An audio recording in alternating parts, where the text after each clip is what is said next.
I never imagined that calling an AC repairman during a 115-degree heat wave would unravel everything I thought I knew about my family. At first, it was just a broken air conditioner, but what was hidden inside that system led to something far darker, something sealed behind a locked attic door for years. When the repairman looked at me and said, "Sir, this isn't just a malfunction. Someone did this on purpose," my blood ran cold.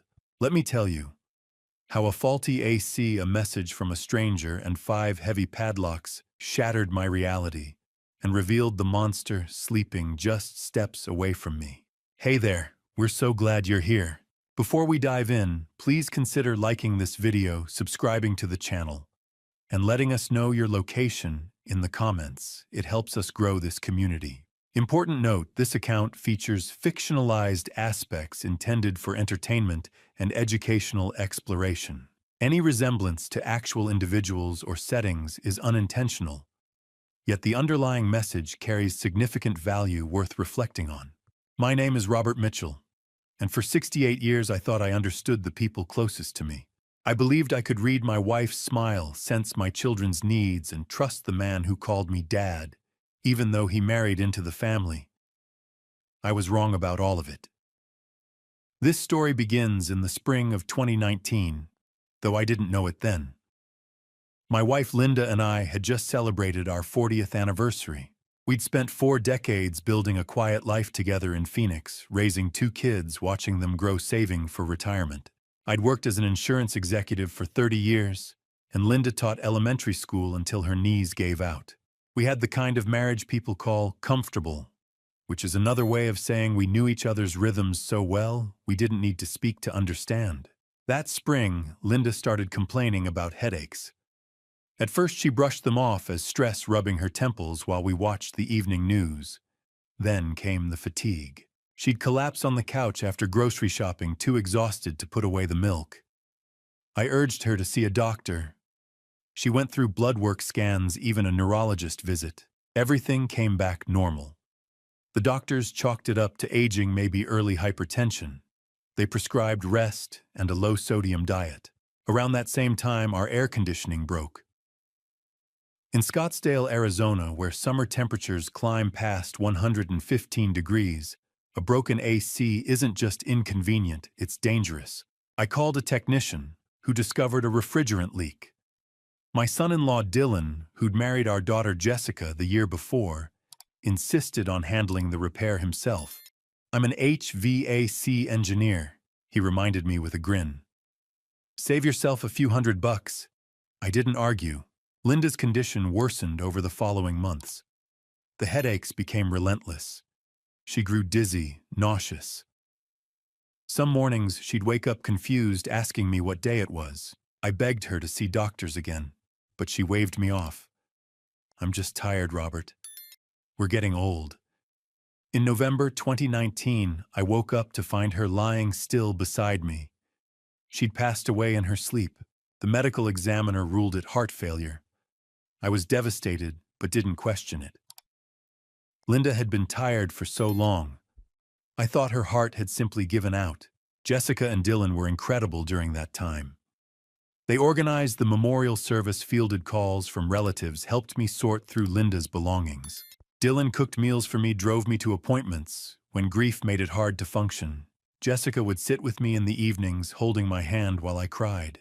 I don't know how I would have survived without them. Our son Marcus was harder to reach. He'd moved to Alaska years earlier to work on an offshore oil rig, dangerous, high-paying labor that kept him away for months. He made it home for Linda's service, stayed a week, then flew back north. I could see the grief in his eyes, but he never talked about feelings. That was the last time I saw him in person. By early 2020, I was living alone in the house Linda and I had shared for 3 decades. Every room reminded me of her. The silence was unbearable. In May, Jessica suggested I move in with her Dylan and their daughter Emma. "You shouldn't be alone right now, Dad. We've got plenty of space. Dylan just finished renovating the guest room downstairs. Emma would love having her grandpa around." I hesitated. I didn't want to be a burden, but the truth was I was desperately lonely. I agreed. Their Scottsdale home was a sprawling ranch-style house with a red tile roof and desert landscaping.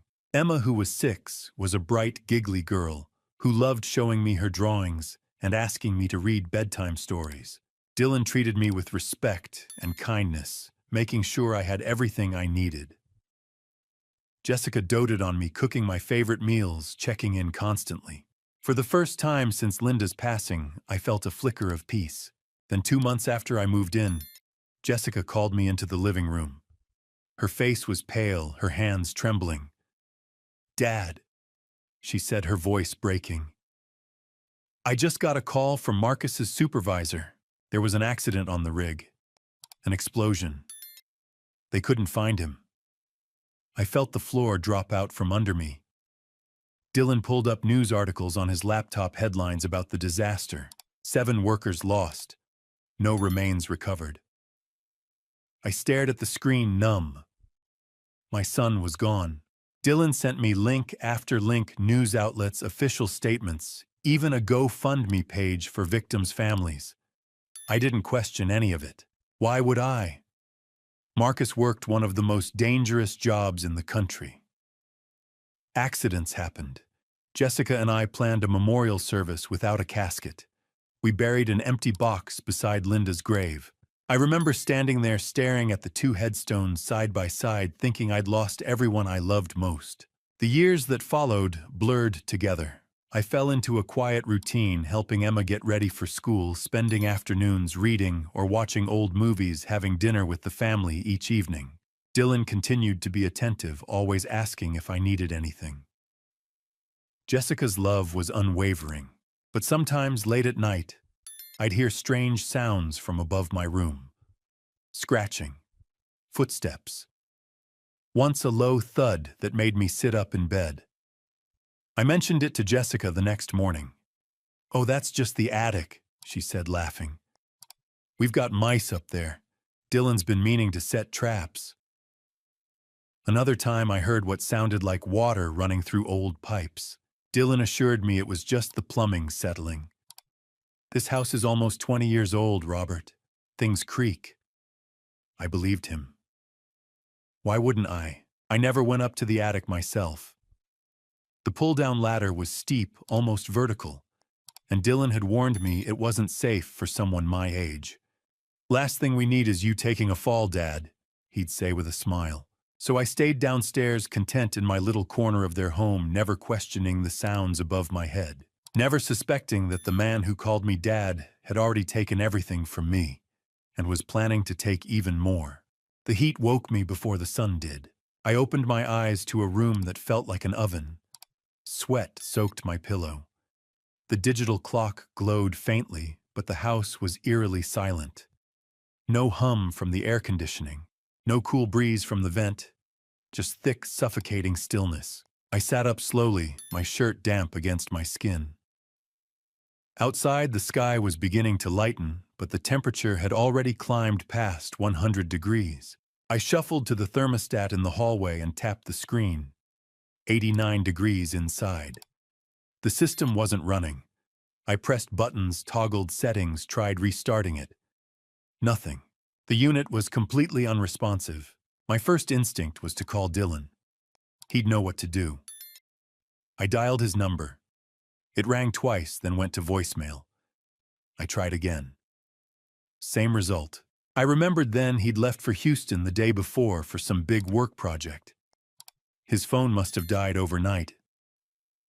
Jessica was gone too, visiting her mother in Tucson with Emma. They weren't due back until late afternoon. I was alone in a house that was quickly turning into a furnace. By the time the sun fully rose, the temperature inside had reached 94 degrees. I'd opened every window, set up fans, even filled a bucket with ice water to soak my feet in. None of it made a difference. Without air conditioning, the house would become uninhabitable within hours. I had no choice. I needed to call a repair company. I found a local HVAC service online with good reviews and a 24-hour emergency line. The dispatcher assured me someone would arrive within the hour. I hung up feeling a small flicker of relief. Ryan Brennan arrived 45 minutes later in a white van with the company logo painted on the side. He was younger than I expected, maybe late 20s, with sandy brown hair and a tool belt slung low on his hips. He shook my hand firmly. "8 years in the trade," he said.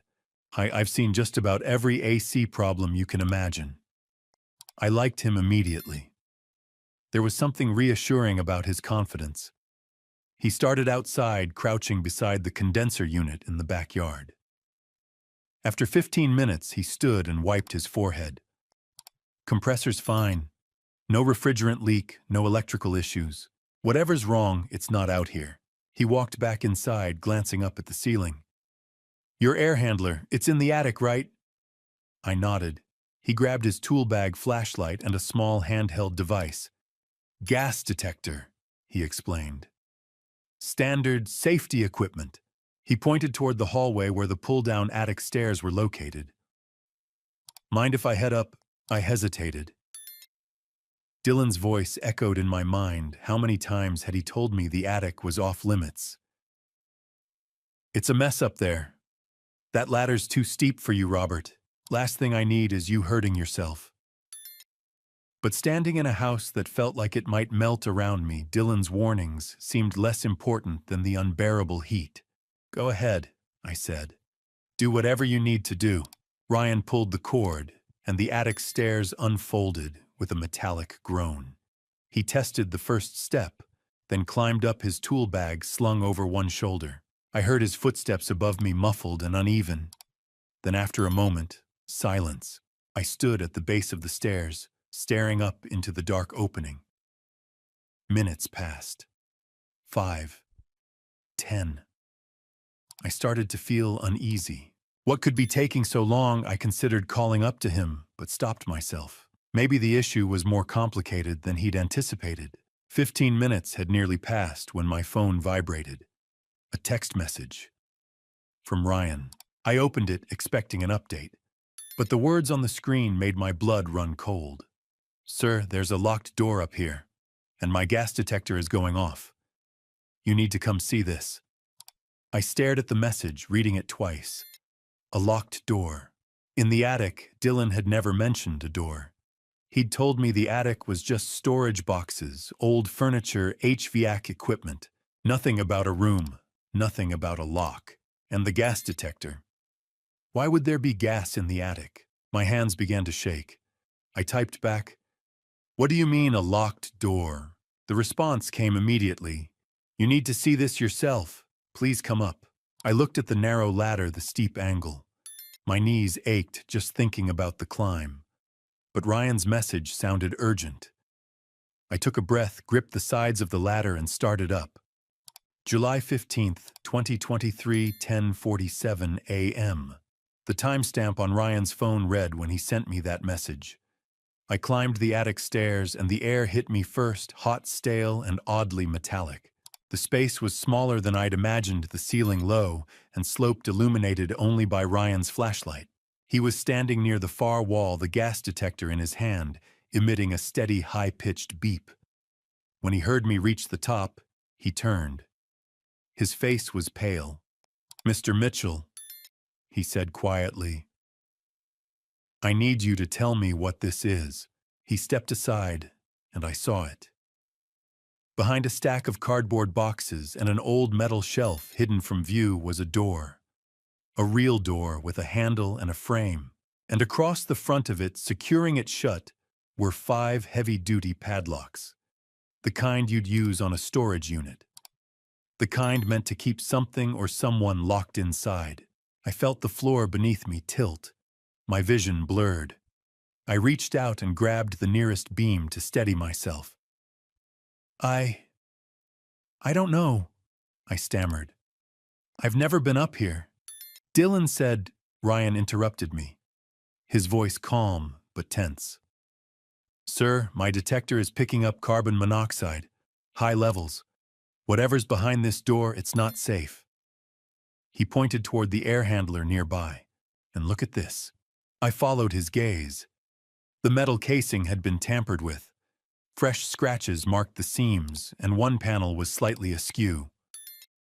Ryan knelt and pried it open with a screwdriver. Inside, I could see wires, coils, and ductwork. But what caught my eye was a series of small, deliberate holes drilled into the heat exchanger, the part responsible for warming air in winter. They weren't accidental. They were precise, intentional. "This isn't a malfunction," Ryan said, his voice tight. "Someone sabotaged this. These holes let carbon monoxide leak into your ductwork." He stood and pointed toward the locked door. "And based on the dampers I'm seeing, it looks like most of that gas is being funneled into two places, your bedroom downstairs, and whatever's behind that door." I couldn't speak. My mind was racing. Dylan had worked on this system. Dylan had been up here countless times. Dylan had told me the attic was dangerous. Ryan moved closer to the door and pressed his ear against it. After a moment, he looked back at me, his expression grim. "Mr. Mitchell," he said softly, "there's someone breathing in there." I couldn't move. My legs felt bolted to the attic floor. Ryan's words echoed in my head, someone breathing in there, but my mind refused to accept it. A locked room, in the attic, with 5 industrial padlocks securing the door, and someone inside. Ryan glanced at me, his expression somewhere between concern and urgency. "Mr. Mitchell, do you know who might be in there?" I opened my mouth, but no sound came out. My throat had gone dry. I shook my head slowly. Dylan had never mentioned a room. Jessica had never said anything. For 3 years, I'd lived beneath this attic, heard strange noises, and dismissed them because I'd been told it was nothing. But this wasn't nothing. This was deliberate. This was hidden. Ryan turned back to the door, running his hand along the frame. The wood was newer than the rest of the attic cleaner, less dusty. It had been installed recently, maybe within the past few years. The padlocks hung heavy on their brackets, each one a different brand, as if whoever put them there had gone out of their way to make the door impossible to open quickly. I stepped closer, my pulse hammering in my ears. The metal shelf that had been blocking the entrance had fresh scrape marks on the floor, as if it had been moved and repositioned regularly.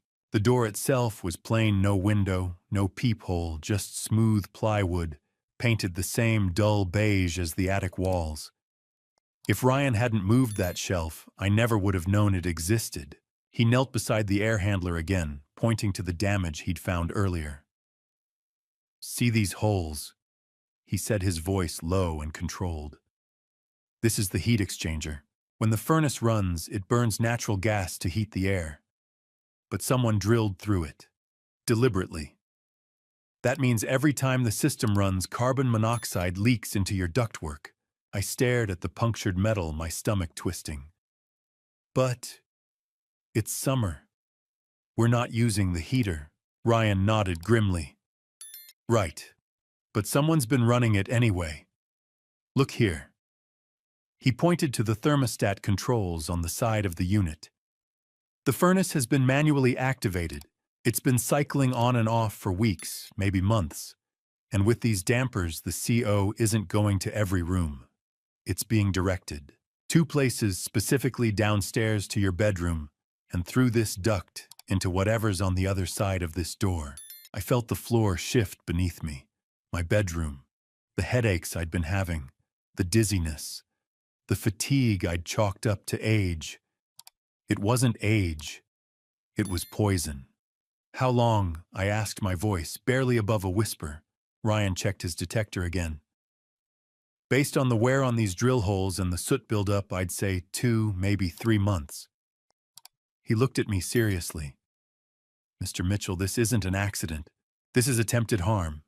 And whoever's behind that door has been exposed to the same thing. Probably longer." I reached out and braced myself against the nearest beam. Dylan. It had to be Dylan. He was the only one who worked on the HVAC system. He was the only one who came up here. But why, and who was in that room? Ryan approached the door and knocked once firmly.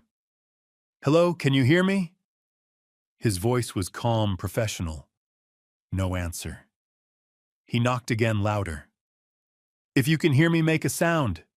Tap on the door." Anything. Still nothing. I stepped forward, my hands trembling. "Let me try." I moved beside Ryan and pressed my ear against the wood. At first, all I could hear was the pounding of my own heartbeat, but then faint and uneven, I caught it, a rasping, labored sound. Breathing. Slow. Shallow. Desperate. There," I whispered. "Do you hear that?" Ryan leaned in and nodded after a moment. "Yeah, someone's in there, and they're in bad shape." Panic surged through me. I pulled back and raised my voice. "Hello, can you hear me? If you're in there, say something." Silence. I tried again, louder, my voice cracking. "Please, if you can hear me, let me know. We're going to help you." Nothing. Just that same faint, struggling breath. Ryan reached for his phone. "I'm calling the authorities. We need to get this door open, and we need medical personnel on standby. Whoever's in there might not have much time." "Wait," I said, my voice shaking. I pressed my hand flat against the door, feeling the rough wood beneath my palm. "Please," I said, softer now. "If you can hear me, just try. One word. Anything." For a long moment, there was nothing. Ryan had his phone halfway to his ear, ready to dial. The attic was so quiet I could hear the faint buzz of flies somewhere in the rafters, and then so soft I almost missed it, a voice. Weak, hoarse, barely human. "Dad." The word hit me like a physical blow. My knees buckled, and I grabbed the doorframe to keep from collapsing. That voice.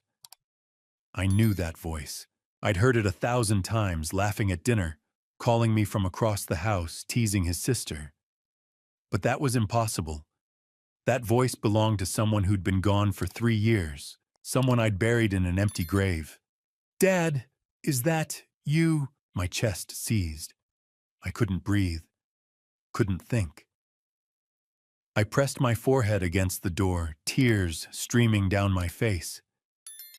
"Marcus," I choked out. "Marcus, is that you?" There was a pause, a cough. And then so faint I barely heard it. "Yeah, it's me." The attic seemed to tilt. My vision blurred. Ryan was saying something beside me, but I couldn't process the words. All I could hear was my son's voice. My son, who I thought had been lost in an explosion 3 years ago. My son who I'd mourned, who I'd cried for, who I'd believed was gone forever. He was here. He'd been here the whole time. Locked behind a door, breathing poison, barely alive. And I'd lived in the same house just 1 floor below, never knowing. My legs gave out. One moment I was standing, the next I was on my knees, gripping the attic floor. The wood was rough under my palms, splinters digging into my skin, but I barely felt it. All I could hear was my son's voice, weak and broken, echoing in my head. Ryan grabbed my shoulder, steadying me. "Mr. Mitchell, breathe. Just breathe." But I couldn't. Marcus was alive. My son, who I'd mourned and said goodbye to, was locked behind a door 15 feet away. And I'd been living here eating breakfast with the man who'd done this. Ryan's voice cut through the fog. "We need to get help. Now." He was already pulling out his phone, but I held up a trembling hand. "Wait," I managed. Let me call Dylan first." I pulled my phone from my pocket, nearly dropping it. My hands were shaking so badly I could barely unlock the screen, but I needed to hear Dylan's voice. I needed him to tell me this was a mistake. I dialed. It rang once, twice, 3 times, then voicemail. His voice calm and professional. "You've reached Dylan Reeves. Leave a message and I'll get back to you." I hung up and called again. Same result. A 3rd time. Nothing. Ryan watched me, his face tight with concern. "He's not answering." I shook my head, feeling something cold settle in my stomach. Dylan always answered, unless he already knew, unless he was avoiding this exact moment. "I call your daughter," Ryan said quietly. "She needs to know what's happening." I scrolled to Jessica's name and pressed the button. She answered on the second ring. "Dad, what's wrong?" Her voice sounded normal, concerned but not panicked. I forced the words out. "Jessica Marcus is alive." Silence. 3 seconds of absolute suffocating silence. When she finally spoke, her voice was shaking. "Dad, what are you talking about? Marcus passed away 3 years ago." "No." The word burst out of me. "He's here, Jessica. He's locked in the attic. There's a door, 5 padlocks, and I heard his voice. He's been here this whole time." Another pause, then quieter, almost a whisper. That's not possible." Ryan found him the repair technician. "He found a door and a CO leak, and Marcus is in there." "Jessica, what has Dylan done?" I heard her breath catch. When she spoke again, her voice was different, tighter, panicked. "Dad, listen to me. Don't open that door. Do you hear me? Don't touch it." "What?" "I'm just wait. Wait for Dylan to get home. He'll explain. Don't do anything until he gets back." I stared at the locked door, at the 5 padlocks, at the duct pumping poison into the room where my son was barely breathing. "Are you serious right now? Jessica Marcus is dying in there. Dad, please." Her voice cracked, and I realized she was crying. But it wasn't shock or relief. It was fear. Raw, desperate fear. "Let Dylan handle this. He'll fix it. Just don't open the door. I'm coming home right now. I'll be there in 2 hours. Just wait for me." Something snapped inside me. "You knew." "What?" "Sure, you knew." I repeated, my voice colder than I'd ever heard it. "You knew Marcus was in there." "No, Dad, you've been lying to me for 3 years. You helped Dylan fake his death. You helped him lock Marcus in that room. You stood next to me at his memorial and cried, and you knew the whole time." "Dad, it's not like that." "Then what is it like, Jessica?" I was yelling now, my voice breaking. "Tell me." She was sobbing openly now, her words tumbling out in a rush. "Dad, I didn't want this. I didn't know it would go this far. Dylan said it was temporary, that we just needed time, that Marcus was trying to take everything from us. So you locked him in a room and poisoned him. I didn't know about the CO. I swear I didn't know. Dylan said he was just keeping him out of the way until we figured things out. But I didn't know about the poison, Dad, I swear." I didn't let her finish. I ended the call and threw the phone across the attic. My whole body was shaking. Jessica, my daughter. She'd known. For 3 years she'd known, and she'd said nothing. Ryan was still beside me, his expression grim. "Mr. Mitchell," he said carefully, "we need to call for help. Right now." I nodded. Ryan picked up my phone, checked it still worked, and handed it back. "Call 911. Tell them everything." My hands were still shaking as I dialed. The line rang once before a woman's voice answered. "911, what's your emergency?" I took a breath. "My name is Robert Mitchell. I'm at 472 East Larkspur Drive in Scottsdale. My son is locked in the attic of my daughter's house. He's been there for 3 years. There's a carbon monoxide leak, and he's in critical condition. We need police and paramedics immediately. Can you confirm the address, sir?" 472 East Larkspur Drive, Scottsdale, Arizona. "Is your son conscious?" "I don't know. I spoke to him through the door. He responded, but he sounded very weak." "Is the door locked?" "Yes. There are 5 padlocks on it. We can't get in without cutting them off. I'm dispatching officers and emergency medical services to your location right now. They'll be there within 10 minutes. Can you stay on the line?" "Yes." Ryan stepped closer, holding up his own phone. The screen was recording. "I've been documenting everything. The door, the CO levels, the sabotaged system, your call with your daughter. All of it. I looked at him, feeling gratitude I couldn't put into words. This stranger had just become the only person I could trust. "Thank you," I whispered. He nodded. "Your son's going to need every piece of evidence we can give them." The dispatcher's voice came through again. "Mr. Mitchell, are you still there?" "Yes, I'm here." "Officers are 3 minutes out. Stay where you are. Do not attempt to open the door until they arrive. Do you understand?" "Yes." But even as I said it, I looked at the door, at the 5 heavy locks, at the duct feeding poison into the room, at the thin strip of light beneath the frame, and I wanted nothing more than to rip it open with my bare hands. Behind that door my son was waiting, and I'd already made him wait 3 years too long. The sirens reached me first. Distant wails, cutting through the desert morning, growing louder with each passing second. I was still in the attic, still on my knees beside that locked door, the dispatcher's voice a steady murmur in my ear. Ryan stood with his phone raised, recording. Neither of us spoke. We just waited. 12 minutes after I'd made the call, I heard car doors slamming outside, followed by heavy footsteps on the stairs. The pull-down ladder groaned as someone climbed up. A flashlight beam swept across the attic, and 2 figures emerged. The first was a woman, maybe mid-40s, with dark hair pulled back in a tight bun. She wore the tan uniform of the Scottsdale Police Department. "Mr. Mitchell, I'm Officer Davis. This is Officer Foster. We're going to take it from here, all right?" I nodded, unable to speak. Davis turned to Ryan. "You're the technician who called this in?" "Yes, ma'am." Ryan gestured toward the air handler. "I was here to fix the AC, found that door hidden behind the shelf. My gas detector picked up elevated carbon monoxide levels.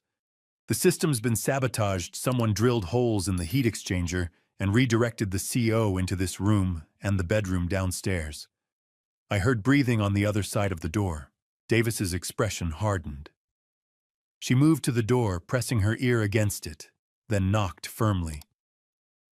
"This is the Scottsdale Police Department. If you can hear me make a sound..." Silence. Foster stepped forward, listening.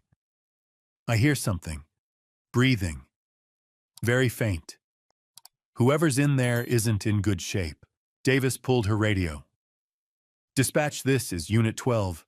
We've got a confirmed entrapment situation. Subject is unresponsive but breathing. Requesting paramedics immediately." Foster pulled out massive bolt cutters from his duffel bag and positioned himself in front of the first padlock. He braced the handles against his chest and squeezed. The metal groaned but held. He adjusted his grip and tried again. With a sharp crack, the shackle snapped. One down. The second lock was even larger. Foster bore down with all his weight. After what felt like an eternity, the lock gave way with a metallic snap. 2 down. I watched my hands clenched so tightly my knuckles ached. Every second felt like an hour. Behind that door, Marcus was barely breathing. The third lock took longer. Davis stepped in, taking over. She positioned the jaws, braced her legs, and pulled with everything she had. The lock finally gave. 3 down. By now, the paramedics had arrived. 2 men in dark blue uniforms climbed into the attic carrying medical bags and a collapsible stretcher. One glanced at Ryan's CO detector. "What are the levels?" 40 parts per million when I first checked, Ryan said. The paramedic pulled an oxygen tank from his bag, readying a mask. "We'll need to get him out fast." Davis worked on the 4th lock for nearly 5 minutes before Foster took over. Together, they finally snapped it. 4 down. Foster positioned the cutters around the final padlock, the largest one. He squeezed the handles, his arms shaking. The metal groaned, but didn't break. He tried again, and again. On the 3rd attempt, the lock finally gave way with a sound like a gunshot. 5 down. Davis grabbed the door handle and pulled. The door swung open, and the smell hit me first, stale air, sweat, something else I couldn't name. The room beyond was tiny, maybe 10 feet by 10, with no windows. In the flashlight beams, I saw him. Marcus. At first, I didn't recognize him. The figure on the narrow cot was skeletal, his skin pale and gray, his cheekbones jutting sharply beneath hollow eyes. His hair hung past his shoulders in tangled mats. His clothes hung off his frame like they were 3 sizes too large. He wasn't moving. Then I saw his chest rise and fall in shallow, uneven gasps. The paramedics pushed past me, dropping to their knees beside the cot. The older one pressed 2 fingers to Marcus's neck. Weak. Thready. We need to move fast. He fitted the oxygen mask over Marcus's face. The younger paramedic clipped sensors to Marcus's finger and chest. The screen lit up. Pulse ox is 68. BP's crashing. We need to get him to the hospital now. I stepped into the room, my legs barely holding me. Marcus's eyes flickered toward me. His lips moved, but no sound came out. I dropped to my knees beside the cot, reaching for his hand. His skin was ice cold. Marcus. I whispered, my voice breaking. It's me. It's Dad. You're safe now. His eyes closed, and I felt his hand twitch weakly in mine. The paramedic placed a hand on my shoulder. Sir, we need to move him. Step back, please. I let go as they lifted him onto the stretcher. He looked so small, so fragile. They secured straps across his chest and legs, then carried him toward the attic opening. I followed my legs, shaking, my vision blurred with tears. By the time I reached the ground floor, they were already loading Marcus into the ambulance. I climbed in beside him, gripping the edge of the bench, as the paramedic worked adjusting IV lines, checking monitors. Behind me, I heard Davis's voice.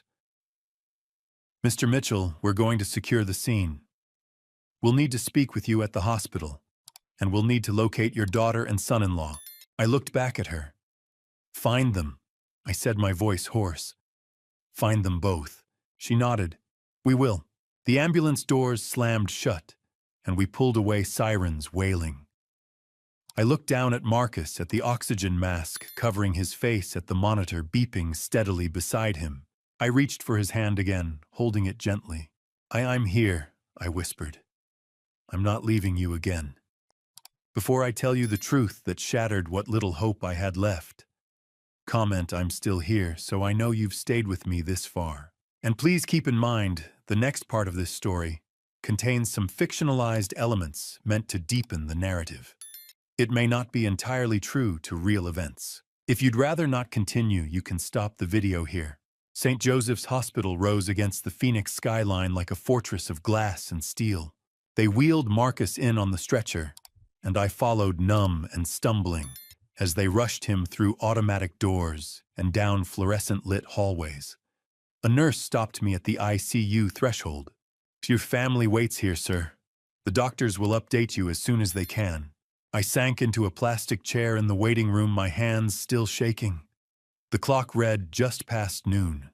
It felt like days had passed since I'd woken up to the broken air conditioner. Dr. Warren found me 2 hours later. She was a composed woman in her 50s with graying hair and the calm demeanor of someone who'd spent decades delivering difficult news. She sat beside me, a tablet in her hands. Mr. Mitchell, your son is stable. We've run tests, and I need to be honest about what we found. I nodded, bracing myself. His carboxyhemoglobin level, the measure of carbon monoxide in the blood, was 43% when he arrived. Anything above 40 is life-threatening. If you'd found him even a few hours later, we'd be having a very different conversation. She paused.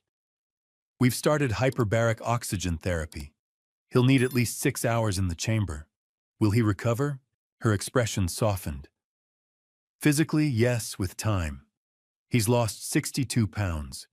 He's severely malnourished, dehydrated, and showing muscle atrophy. Beyond that, prolonged oxygen deprivation can cause neurological damage. We won't know the full extent until he's conscious, and we can run cognitive assessments. But your son is a fighter. The fact that he's alive at all is extraordinary. I pressed my palms against my eyes. Can I see him? Once the treatment is complete, yes. 6 hours stretched into an eternity.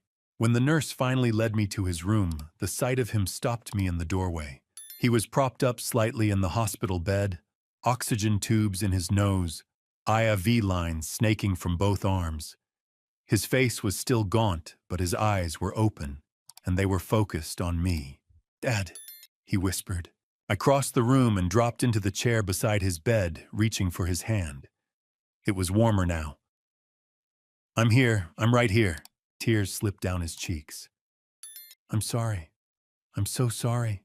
You have nothing to apologize for. This wasn't your fault." He closed his eyes for a moment, gathering strength. When he spoke again, the words came slowly. "I need to tell you what happened. Before I forget." "Take your time," I said. "I'm not going anywhere." He nodded weakly and began. July 2020. Sarah, my wife, she was pregnant. 8 months. The doctors said there were complications. She needed an emergency procedure, but our insurance wouldn't cover it. We needed $10,000. I flew out here. I didn't call ahead because I thought maybe if you saw me in person, you'd understand how serious it was. His breath hitched. I got to Jessica's house late, maybe 11 at night. Dylan answered the door. He said you were asleep, that I should wait till morning. He offered me water. I drank it. And then, nothing. My chest tightened. "He drugged you," Marcus nodded. "When I woke up, I was in that room. The attic." Dylan came in a few hours later.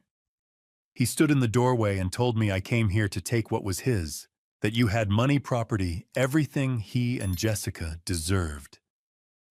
He said if I screamed, if I tried to get your attention, he'd make sure something happened to you. He said he'd do it in a way no one would question. And I believed him. He threatened me to keep you quiet. Every day. He'd bring food once a day, just enough to keep me alive. A bowl of something through a slot in the door. A bottle of water. There was a bucket in the corner for everything else. No window. No light except when he opened the door. I tried to break it. I threw myself against it, kicked it, tried to pry the hinges. Nothing worked. I screamed until my voice gave out, but Dylan would just turn on music. Loud. And Jessica. Whenever you heard me, she'd tell you it was mice, or pipes, or the house settling. She knew, I said quietly. She knew the whole time. Marcus's eyes filled with fresh tears. After a year, I stopped trying. I just gave up. The room was silent except for the steady beep of the heart monitor. Marcus continued, his voice growing weaker. 2 months ago, something changed. I started waking up with headaches. Bad ones. I felt dizzy all the time, nauseous. My chest hurt. I didn't know it was carbon monoxide until Dylan told me. His gaze met mine, hollow and broken. He came up one day and said, "You know what's funny? I did this before. To Linda, 2019. Rerouted the CO from the heating system right into her bedroom. Took 6 months, but nobody suspected a thing. Heart failure, they said." He laughed, Dad. He actually laughed. And then he said, "This time I'm doing it to both of you. The old man downstairs and you. When you're both gone, everything goes to Jessica. And I'll finally have what I deserve." The air left my lungs. Linda, my wife. Dylan hadn't just imprisoned my son, he'd taken her from me too. And I'd never known. I'd trusted him. Marcus coughed, and a nurse appeared checking his vitals. "He needs to rest," she said gently. I nodded, but didn't let go of his hand. Marcus looked at me, his eyes pleading. "Dad, I thought I was going to die in that room. I thought I'd never see you again. I thought Sarah would think I abandoned her. You're safe now," I said, my voice thick with emotion. Sarah's going to know the whole story, and Dylan is going to answer for every single thing he's done. Marcus closed his eyes, exhausted. He said he'd get away with it, that he always does. I leaned closer, my voice steady despite the storm raging inside me. He won't. Not this time. Detective Santos arrived as the sun was setting, her silhouette framed in the doorway of Marcus's hospital room. She was a compact woman in her 40s, dark hair pulled into a severe bun, wearing a charcoal blazer. Her badge hung from a lanyard around her neck. Mr. Mitchell, I'm Detective Elena Santos with the Phoenix Police Department. I need to take your son's formal statement if he's able. She glanced at the monitors beside Marcus's bed. I know this is difficult timing, but the sooner we document everything, the stronger our case will be. Marcus nodded weakly. I can do it. I started to stand, but Santos gestured for me to stay. You're welcome to remain, Mr. Mitchell. In fact, I'll need to speak with you as well. She pulled a chair closer, setting a leather notebook and a small recording device on the side table. This is being recorded for accuracy. Marcus, can you confirm your full name and date of birth for the record?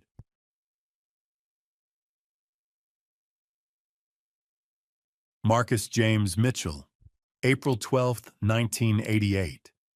And can you confirm that Dylan Reeves held you against your will from July 2020 until today, July 15, 2023? Yes.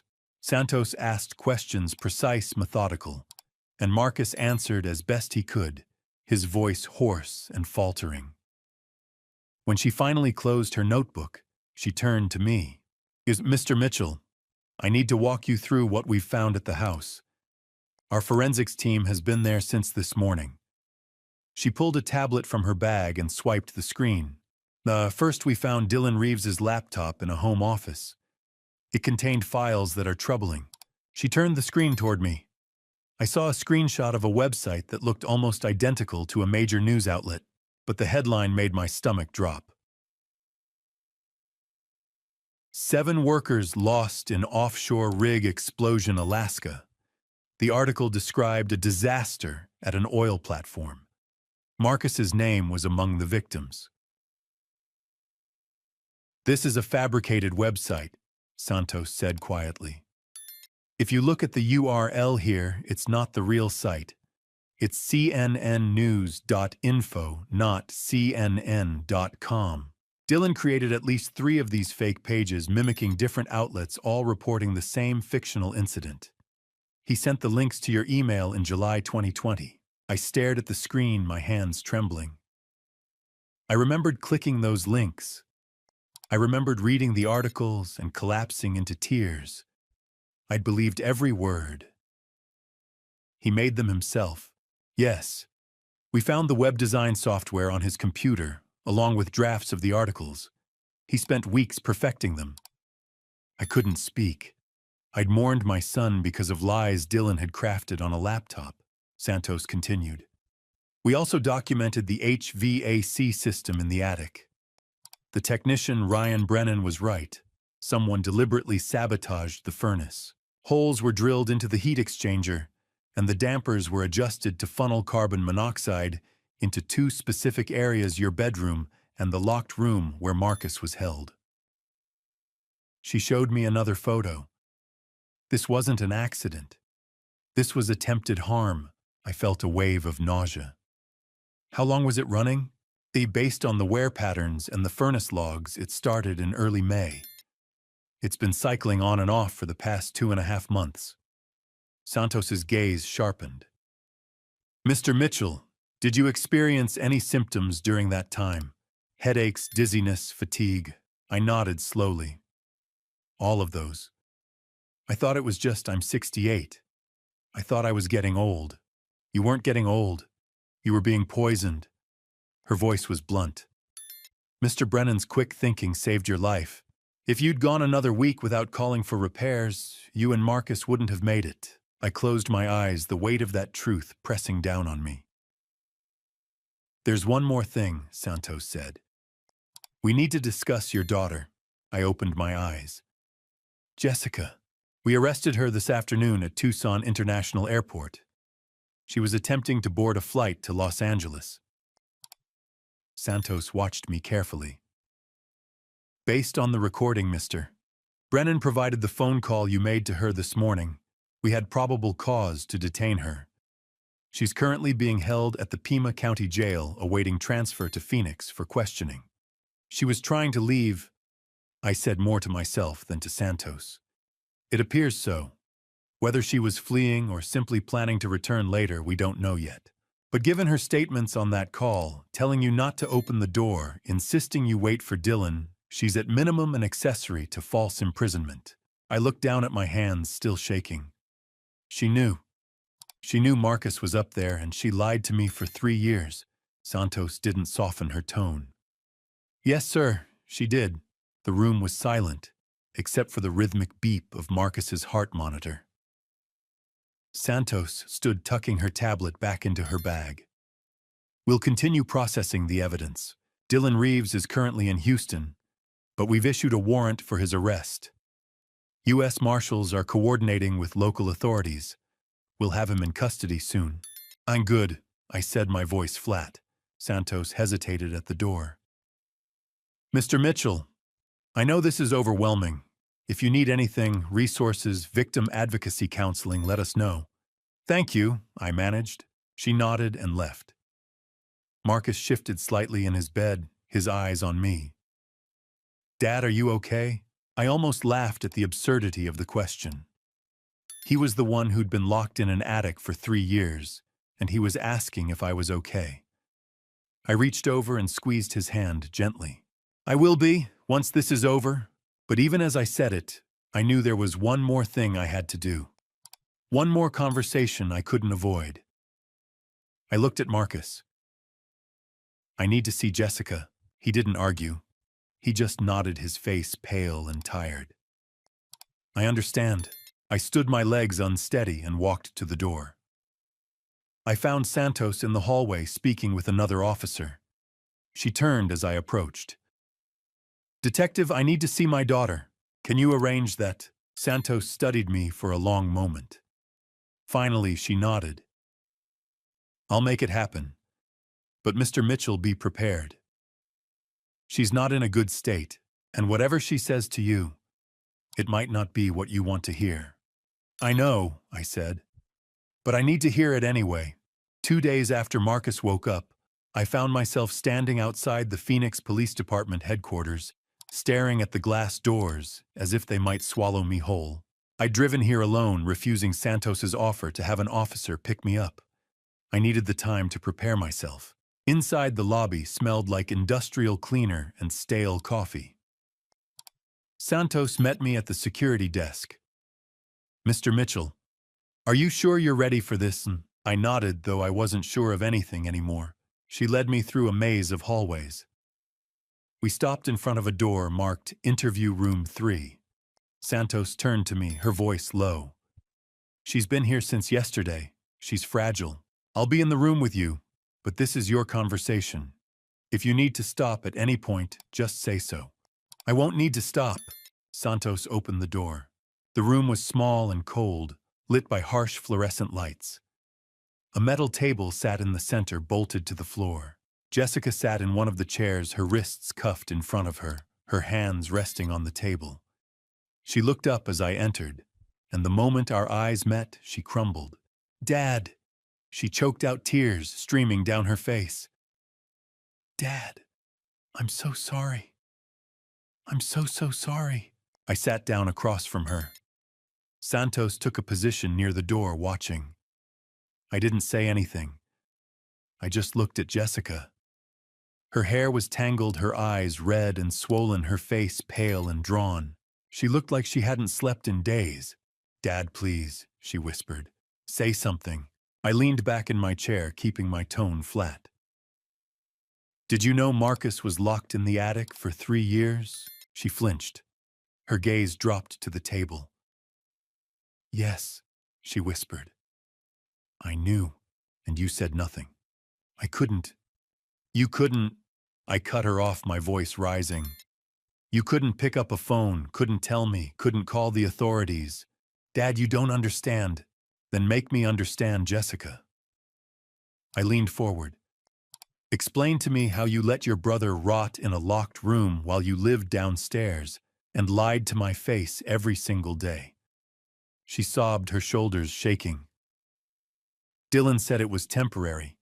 He said Marcus showed up trying to manipulate you, trying to get money he didn't deserve. He told me he just wanted to keep Marcus out of the way for a little while. He said he'd let Marcus go. I thought it would be a few weeks. I didn't know it would turn into years. And when it did turn into years, when did you decide to say something? Her face crumpled. I was scared. Of what? Of Dylan. He told me if I said anything, if I went to the police, he'd hurt you. He'd hurt Emma. He said he'd make it look like an accident. I was terrified, Dad. I didn't know what to do. I stared at her. So you chose to protect yourself and Emma, and you let Marcus suffer. I didn't have a choice. You always have a choice. My voice was ice. You chose to lie. You chose to cover for him. You chose to tell me those sounds in the attic were mice. You chose to let your brother starve while you pretended everything was fine. She was crying so hard now she could barely speak. I know. I know I was wrong. I know I'm a coward. But Dad, you have to believe me. I love you. I love Marcus. Dylan lied to me from the very beginning. He made it sound like Marcus was the bad guy. And I believed him. I was so stupid. Santos stepped forward. Jessica, did you help Dylan create the fake news articles about Marcus's accident? Jessica's head snapped up. No, I didn't know anything about that. I didn't even know he'd done it until you showed me the evidence yesterday. Santos made a note. But you did help him keep Robert away from the attic. You told your father those noises were nothing. That makes you an accomplice to false imprisonment. Jessica's face went pale. I didn't think of it that way. I just did what Dylan told me to do. Because you were afraid of him, Santos pressed. Yes. Jessica's voice was barely audible. I was afraid of what he'd do if I didn't. I watched her searching for any sign of the daughter I used to know. But all I saw was a stranger. A woman who'd chosen fear over courage, complicity over truth. I stood pushing my chair back. Had weight. Jessica reached out as far as the cuffs would allow. Please don't leave. Please. I looked down at her, and for the first time in my life, I felt nothing when I looked at my daughter. No love. No anger. Just emptiness. You're right about one thing, Jessica. You are a coward. Her face twisted in pain, fresh tears spilling over. Dad, please. I turned to Santos. Where is Dylan? Santos's expression darkened.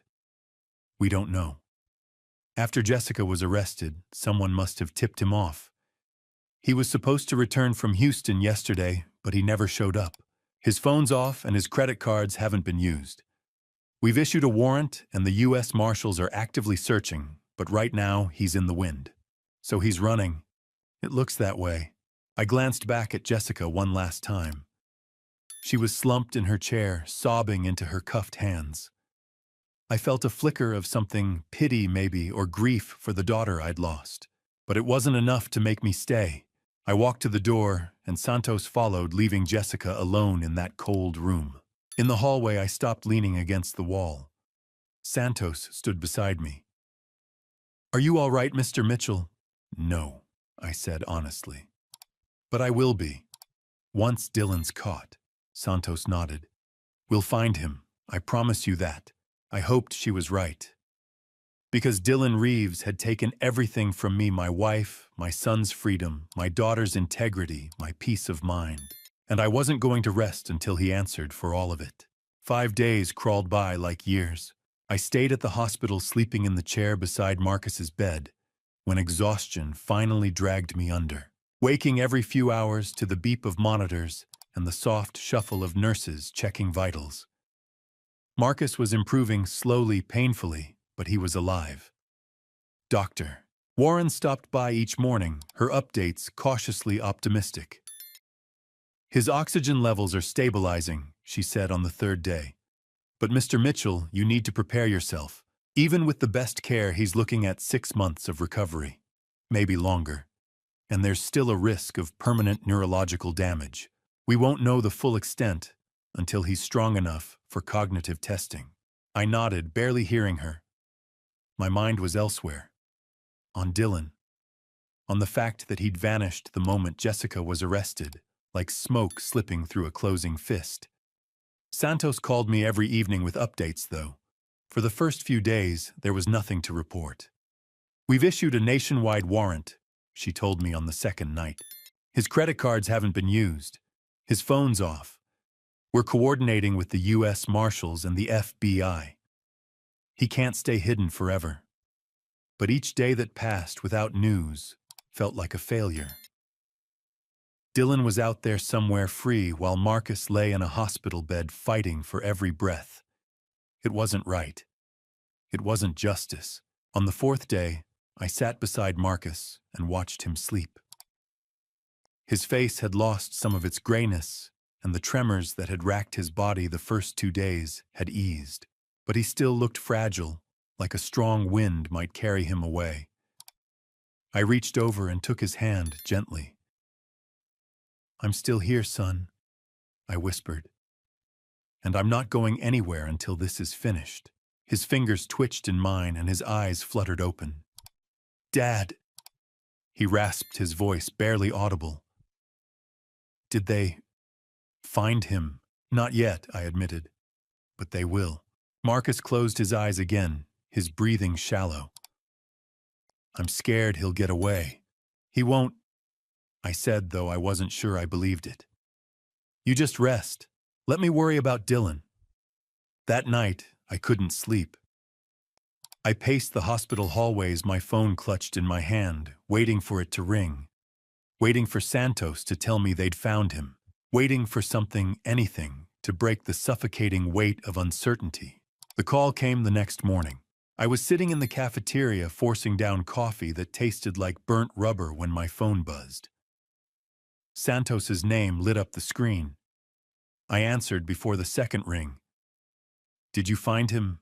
We've got a lead." Her voice was tight with controlled urgency. "Dylan's phone pinged near Nogales about an hour ago. That's a border town south of Tucson. FBI thinks he's trying to cross into Mexico." I stood so fast, the chair scraped loudly across the floor. "Is he still there?" "We've alerted Border Patrol. They're setting up checkpoints at every crossing in the area. If he tries to go through, they'll stop him." U.S. Marshals are en route as backup. We're not letting him slip through. "I'm coming down there." "Mr. Mitchell, I don't think I'm coming." I repeated, my voice hard. "I need to see this." There was a pause on the other end. Then quietly, "All right, but stay back. Let us handle it." I didn't wait for her to change her mind. I told the nurse at Marcus's station where I was going, left a note in case he woke up, and drove south. Nogales was nearly an hour and a half away, but I made it in under 90 minutes, speeding down I-19 with my hands locked on the wheel and my jaw clenched so tight my teeth ached. By the time I reached the border checkpoint, the sun was high and merciless, baking the asphalt until it shimmered. The area was swarming with law enforcement, Border Patrol SUVs, unmarked FBI vehicles, and Santos, standing near a cluster of agents, her arms crossed as she spoke into a radio. She saw me pull up and walked over, her expression unreadable. "He's in custody," she said before I could ask. "Border Patrol stopped him 20 minutes ago at the pedestrian crossing. He was trying to walk into Mexico using a fake ID. I let out a breath I didn't know I'd been holding. "Where is he?" Santos nodded toward a holding area near the checkpoint, a small fenced enclosure where a figure sat on a bench, wrists cuffed behind his back. Even from a distance, I recognized him. Dylan. His head was bowed, his shoulders slumped, but it was him. Can I talk to him? I asked. No. Santos's voice was firm. He's being processed. Once we transfer him to the Pima County Jail in Tucson, he'll be held there until we can extradite him to Phoenix. You'll have your chance to face him in court. But not here. Not now. I stared at Dylan's hunched form, feeling a cold, hollow rage settle in my chest. He looked small, pathetic, nothing like the man who'd smiled at me over breakfast, who'd called me dad, who'd locked my son in an attic and poisoned my wife. He almost made it, I said quietly. If you'd been 10 minutes later. But we weren't, Santos said. He's done running. I wanted to believe her. But as I watched Dylan sit there cuffed and silent, I couldn't shake the feeling that this wasn't over. Not yet. Santos's phone buzzed, and she glanced at the screen. Mr. Mitchell, there's something else we need to discuss. Our financial team has been digging into Dylan's records, and we've found something significant. Can we talk back at the station? I tore my gaze away from Dylan. What did you find? She hesitated, then said, a very large amount of debt. The kind that gives someone a powerful motive for what he did. I followed her back to her car, my mind racing. Debt. Money. It always came back to money.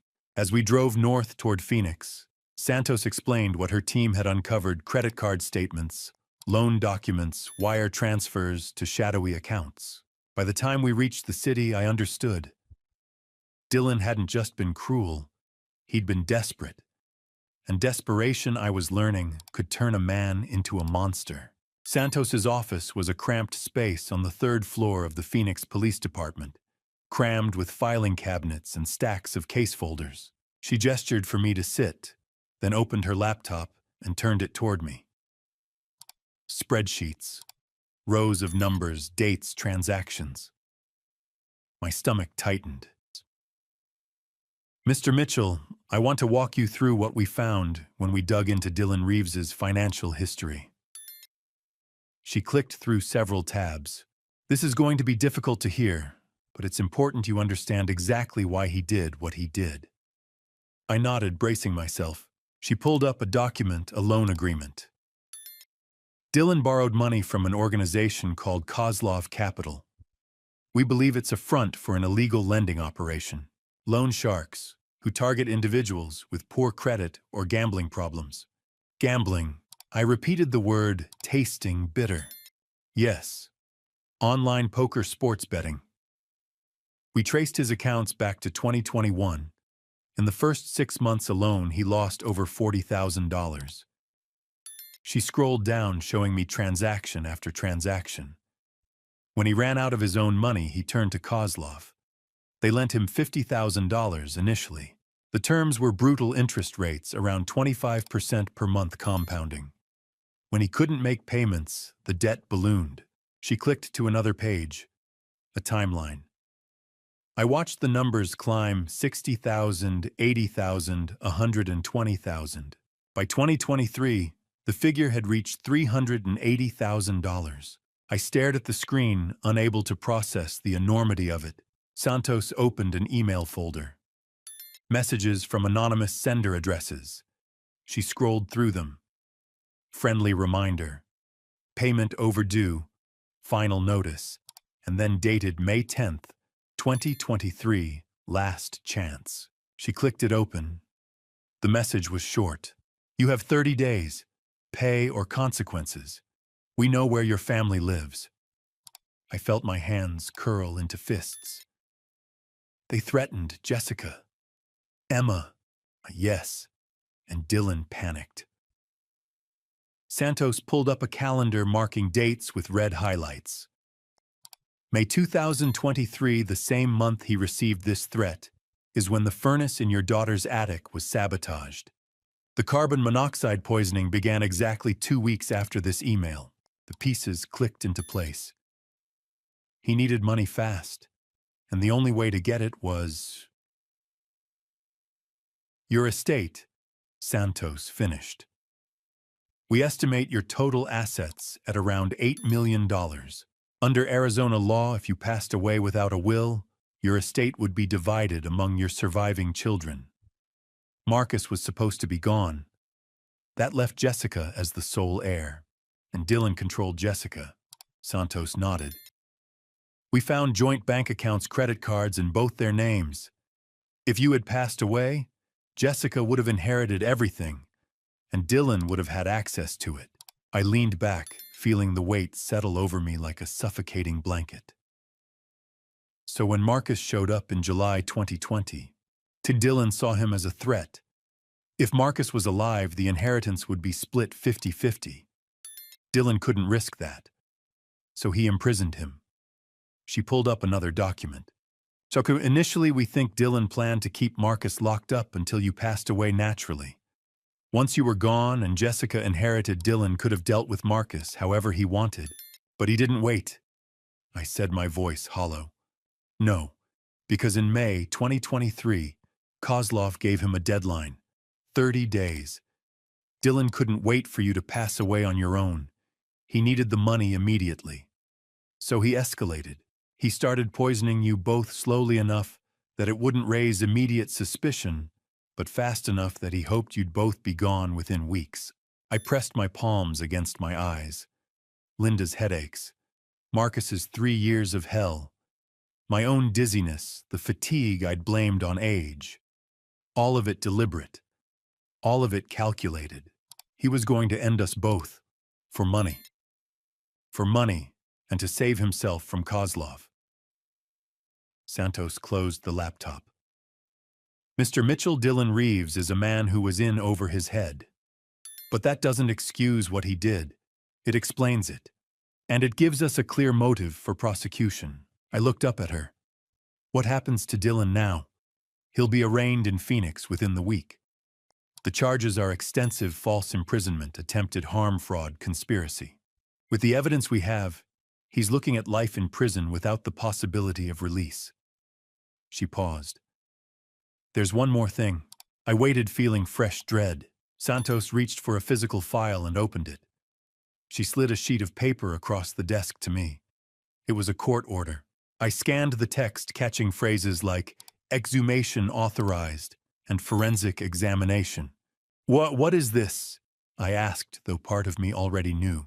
Mr. Mitchell, based on Marcus's testimony, specifically Dylan's confession about your wife, we obtained permission to exhume Linda's remains. The room seemed to tilt. You dug up my wife. We had to. If Dylan poisoned her the same way he tried to poison you and Marcus, there would be traces in her tissue. Hairbone even after 4 years. We needed to confirm. And my voice barely worked. Santos met my eyes, her expression somber. We'll have the results within 48 hours. But Mr. Mitchell, if Dylan did what Marcus said he did, we'll be adding another charge to his case, and your wife's passing won't remain listed as heart failure. It'll be reclassified. I couldn't speak. Couldn't move. Linda. My Linda, who'd complained of headaches and exhaustion, who'd trusted Dylan to fix the air conditioning, who'd gone to sleep one night and never woken up. She'd been taken from me, and I'd never known. Santos stood, placing a hand on my shoulder. I'm sorry. I know this is unbearable, but the confirmation will give you closure, and it'll ensure Dylan answers for everything he's done. I nodded numbly, staring at the court order. 48 hours. In 2 days, I'd know for certain. Thank you, I managed. Santos squeezed my shoulder. We'll call you as soon as the results come in. In the meantime, go be with your son. He needs you. I left the station in a daze, the court order folded in my pocket. The city was bright and hot, but I felt cold, hollow. By the time I reached my car, I realized I was shaking. Not from fear, from rage. Dylan Reeves had taken everything, and now I was going to make sure he paid for it. A week later, I stood at the edge of Desert View Cemetery, under a sky so blue it hurt to look at. The sun beat down on rows of headstones, bleaching the granite white. Linda's grave was near the back, beneath a mesquite tree that offered no shade. I'd chosen this spot 4 years ago because it was quiet, peaceful. Now it felt like a crime scene. The forensic team worked methodically, men and women in white suits moving around the excavation site with clinical precision. I stayed back 50 feet away, my hands shoved deep in my pockets. Santos stood beside me silent. She'd asked if I wanted to leave. I'd said no. I owed Linda this. I owed her my presence even now. It didn't take long. The casket was lifted, carefully placed onto a transport vehicle, and driven away for analysis. I didn't see her. Didn't want to. The Linda I wanted to remember was the woman who laughed at bad jokes, who planted tomatoes in our backyard every spring, who held my hand during movies. 2 days later, I was sitting in the chair beside Marcus's bed, watching the sun set through the window when my phone buzzed. Santos's name appeared on the screen. I answered immediately. "Mr. Mitchell," she said, her voice steady but heavy. "The lab results are in." I closed my eyes. "Tell me." The analysis of Linda's hair and bone tissue shows elevated levels of carbon monoxide. There's a pattern of accumulation over approximately 6 months in 2019. The levels are consistent with chronic low-dose exposure, exactly what we found in your case and Marcus's. She paused. "Mr. Mitchell, your wife was poisoned. Slowly, deliberately. Over the course of half a year, I felt my legs go weak, and I gripped the armrest of the chair. Marcus's eyes were on me, wide and worried. How?" I managed. "Chalkitikiai? We believe Dylan sabotaged the HVAC system in your home back in 2019, before you moved in with him and Jessica. He drilled holes in the heat exchanger and redirected CO into Linda's bedroom. It would have been nearly undetectable, just enough to cause symptoms like headaches and fatigue. Over time, the exposure weakened her, and one night the levels peaked. She passed away in her sleep. The medical examiner ruled it heart failure, which isn't uncommon in cases of severe CO poisoning. Without a specific CO test, there was no way to know. I thought back to that year. Linda complaining of headaches. The doctor visits that led nowhere. And Dylan, who'd come over to help with the air conditioning, who'd asked how Linda was feeling. He was checking on her. I said, my voice hollow. Making sure it was working. "Yes," Santos said quietly. He was monitoring the process. "What?" The word came out as a rasp. "Why, Linda?" "We believe it was a test run. Dylan married Jessica in 2018, just a year before Linda passed away. At that point, he was already in debt. If Linda passed, you'd be alone, vulnerable. He could position himself as the caring son-in-law, gain your trust, and eventually gain access to your finances. And by taking Linda first, he learned how to use CO as a weapon. He perfected his method." I pressed a hand to my face, trying to hold myself together. I let him practice on my wife. I invited him into our home. I thanked him for fixing the air conditioning. "Mr. Mitchell, you couldn't have known. Dylan is a master manipulator. He fooled everyone, doctors, neighbors, even the police at the time. You're not at fault here." But I was. I'd let Linda suffer for 6 months, thinking it was stress or age. I'd let her pass away in our bed while I slept in the next room, oblivious. I'd mourned her, buried her, and moved on, never once suspecting that the man sitting across from me at Thanksgiving had taken her life. "Mr. Mitchell." Santos's voice pulled me back. "Are you still there?" "Yeah," I said, though my voice didn't sound like my own. "I'm here. There's one more thing. With this new evidence, we're amending Dylan's charges. He'll now face 3 counts of attempted harm, 1 for Linda, 1 for you, and 1 for Marcus. Combined with the false imprisonment charge for Marcus, he's looking at life in prison without the possibility of release. The district attorney is confident we have an airtight case." "Good," I said. It was the only word I could manage. Santos was quiet for a moment. Then gently, "I know this doesn't bring her back, but it means Linda's passing won't remain listed as heart failure. She'll be recognized as a victim. And Dylan will answer for what he did to her. I nodded, even though she couldn't see me. Thank you. Take care of yourself, Mr. Mitchell, and take care of your son. I ended the call and sat there staring at the phone. Marcus was watching me, his face pale. Dad, he said quietly. Was it? Yeah, I said, my voice breaking. It was him. He took her. Marcus's eyes filled with tears, and he looked away, his hands trembling. I'm sorry, Dad. I'm so sorry. It's not your fault, I said. But they felt hollow. Because someone was at fault, and that someone was locked in a cell waiting for trial. I stood and walked to the window, looking out at the city lights beginning to flicker on in the dusk. Somewhere out there, Dylan Reeves was sitting in a jail cell, probably thinking he could talk his way out of this. But he couldn't. Not this time. Linda was gone. But her memory wouldn't be buried under lies anymore. And Dylan would spend the rest of his life paying for what he'd done. I made myself a promise standing there in that hospital room. I'd see this through. I'd sit in that courtroom, look Dylan in the eye, and watch him lose everything. For Linda, for Marcus, for all of us. The call came on a Tuesday morning, a week after Dylan's arrest. I was making coffee in the small kitchenette of the extended stay hotel where I'd been living. I couldn't bring myself to go back to Jessica and Dylan's house. My phone buzzed on the counter. Unknown number. I almost didn't answer, but something made me pick up. Mr. Mitchell. The voice was male, calm, with a faint accent I couldn't place. Your son-in-law owes us $380,000. I froze, the coffee pot still in my hand. Who is this? That doesn't matter. What matters is that Dylan Reeves cannot pay his debt. He's in custody, and his assets are frozen. Which means the debt transfers to his family. To you. I don't owe you anything. I said, my voice sharper than I intended. Chick, you will. You have 7 days to arrange payment. If you don't, there will be consequences. We know where you are, Mr. Mitchell. We know where your son is. There was a pause.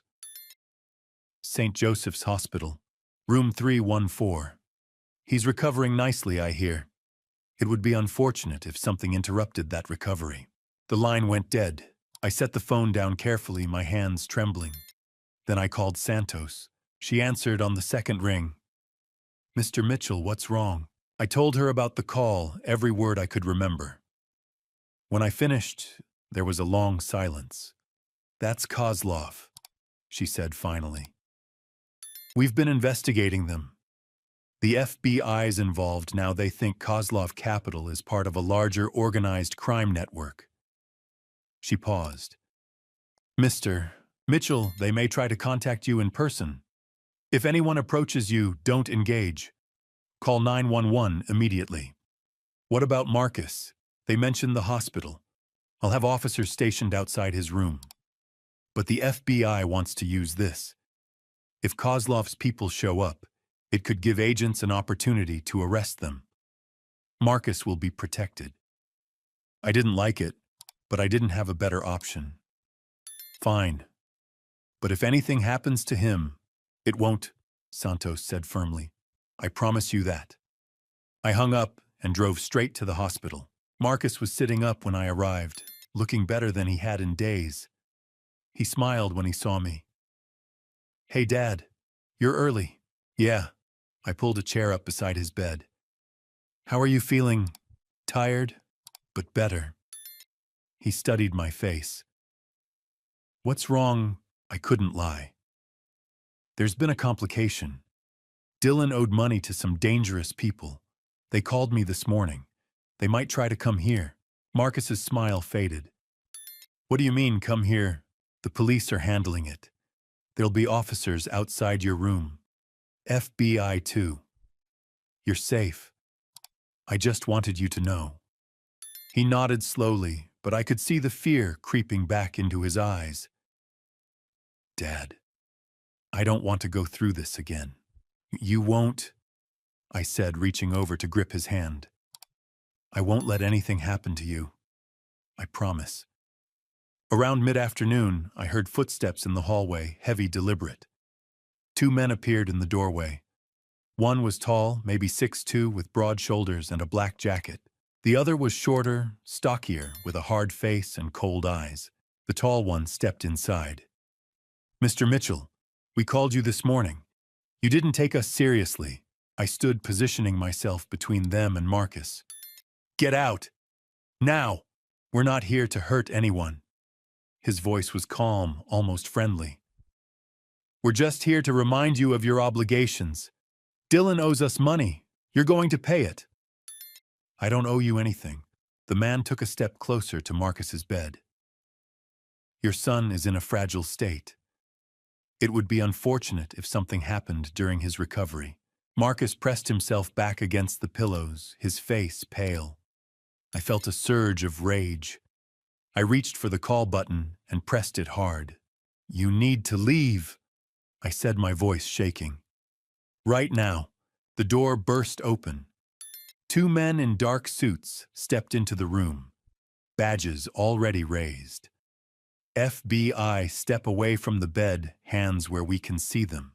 The tall man froze. The shorter one lunged toward the door, but the second FBI agent grabbed his arm and twisted it behind his back. Within seconds, he was face down on the floor, hands being cuffed. The tall man raised his hands slowly. "On your knees," the first agent ordered. The tall man complied, sinking down as the agent cuffed him.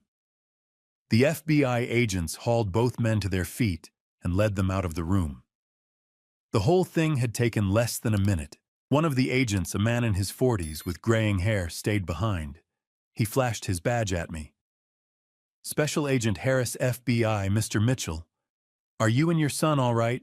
I nodded, though my heart was still racing. Marcus looked like he might be sick. "What just happened?" "We've been tracking Kozlov's operation for 6 months," Foster explained. "When Detective Santos informed us about the threat this morning, we positioned agents outside this hospital. Those two are low-level enforcers, but they'll give us the leverage we need. We've already identified the head of the organization, a man named Victor Kozlov, operating out of Las Vegas. With this arrest, we have probable cause to move in on him." I sank into the chair. "So it's over." "Not yet, but soon." Foster glanced at Marcus. "We'll have agents stationed outside this room around the clock until Kozlov's network is dismantled. You and your son are safe." I looked at Marcus, whose eyes were wide with lingering fear. I reached over and took his hand. "It's okay. They're gone. You're safe." Marcus's voice was barely a whisper. "Dad, I was so scared." "I know, but it's over now." Agent Harris stepped toward the door. "Mr. Mitchell, one more thing. Victor Kozlov will be in custody within 48 hours. When he is, this debt disappears. Dylan's choices are not your responsibility." "Thank you," I said, my voice hoarse. Foster nodded and left. A uniformed officer took up position outside the door. I stayed beside Marcus, holding his hand until his breathing slowed. "Dad," he said after a long silence. "Yeah, I don't think I can take much more of this." I squeezed his hand gently. "You won't have to. We're almost through it. I promise." The call came a week later, early in the morning, while I was making breakfast in the safe house kitchen. Marcus was still asleep. He slept a lot these days, his body recovering slowly from 3 years of hell. When my phone buzzed and I saw Santos's name, I knew immediately it was bad news. "Mr. Mitchell," she said, her voice tight. "Dylan escaped." I set down the spatula, my hand suddenly unsteady. "What do you mean escaped?" "This morning during transport from Pima County Jail to Phoenix. He was being moved for his arraignment. The van was on I-10 when a semi-truck rear-ended it. Hard enough to cause a pileup. In the chaos, officers securing the scene, paramedics arriving, Dylan slipped away. He was still cuffed, but we found the cuffs cut about a quarter-mile down the road. Someone had tools waiting. I pressed my hand to the counter. How is that possible? You said he'd be transferred safely. We believe it was orchestrated, Santos said, frustration in her voice. The truck driver fled the scene before officers could question him. We're investigating whether Kozlov's network helped facilitate the escape. Either way, he had help. So he's out there right now. Yes. Every agency in the state is looking for him. FBI, U.S. Marshals, Border Patrol, Arizona DPS. But until we locate him, you and Marcus are at serious risk. We're moving you to a secure location immediately. I looked toward the hallway where Marcus's bedroom door was still closed. When? Within the hour, Packlight. Agents are already en route. Agent Harris and a woman I hadn't met before, Agent Rachel Morales, arrived 40 minutes later. They moved us quickly and quietly, loading Marcus into a wheelchair and driving us to a nondescript apartment complex in North Phoenix. The unit was on the ground floor with reinforced doors and blackout curtains already drawn. Foster walked us through the security protocols. 2 agents will be stationed outside at all times. Don't answer the door unless you hear the code phrase, Phoenix Sunrise. Oh, if you need anything, call this number. He handed me a burner phone. Marcus sat in the wheelchair staring at the floor. He hadn't said a word since we left. I crouched beside him. You okay? He looked up at me, his face pale. Dad, what if he finds us? I wanted to tell him that was impossible. But the truth was, I didn't know. Dylan had fooled everyone for years. He'd taken my wife's life without anyone suspecting. He'd locked my son in an attic. And now he was out there desperate and dangerous. He won't, I said, my voice more confident than I felt. The FBI knows what they're doing. We're safe here. Marcus nodded, but I could see the fear in his eyes. That night, I couldn't sleep. I sat in the small living room, the burner phone on the coffee table, waiting for it to ring. Waiting for Santos to call and tell me they'd found him. But the call didn't come. 2 days passed. Marcus improved slightly. He could walk short distances now without the wheelchair. We spent most of our time sitting in silence, the TV on, but neither of us really watching. Agent Morales checked in twice a day, offering no updates. Still searching, was all she'd say. On the 3rd morning, the burner phone finally rang. Mr. Mitchell. Santos's voice was strained. We've discovered something. Dylan had a contraband phone smuggled into the jail before his escape. He used it to contact Jessica.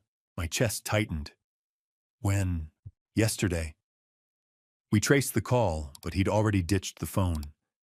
He demanded $50,000 from her, enough to disappear. Jessica refused, told him she's in custody, has no access to money. And, Santos hesitated. He threatened her. Specifically, he threatened Emma. The room seemed to tilt. Emma, Jessica's 6-year-old daughter. My granddaughter.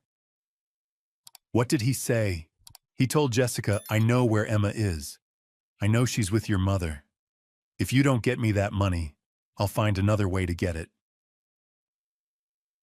We think he plans to use Emma as leverage, either to extort money from you or to force Jessica to cooperate. I stood, my legs shaking. Where is Emma right now? She's safe. She's at Jessica's mother's house in Tucson. We have 2 plainclothes officers stationed there around the clock. Emma doesn't know about the threat. She thinks she's just visiting her grandmother. But Mr. Mitchell Dillon won't get to her. I promise you that. You promised he'd be safely transferred to Phoenix. I said, my voice harsher than I intended. Look how that turned out. Santos was quiet for a moment. You're right. I can't make guarantees, but we're doing everything we can. Dylan is desperate, which means he's more likely to make a mistake. We'll catch him. I ended the call and sank back onto the couch, my head in my hands. Marcus was standing in the hallway watching me. Dad, he said quietly. What happened? I told him. About the phone, about Emma, about Dylan's threat. Marcus's face went white. He's going after a little kid. He's cornered, I said. A man with nothing to lose. Marcus sat down beside me, his hands trembling. What do? We wait, I said, though the words tasted like ash.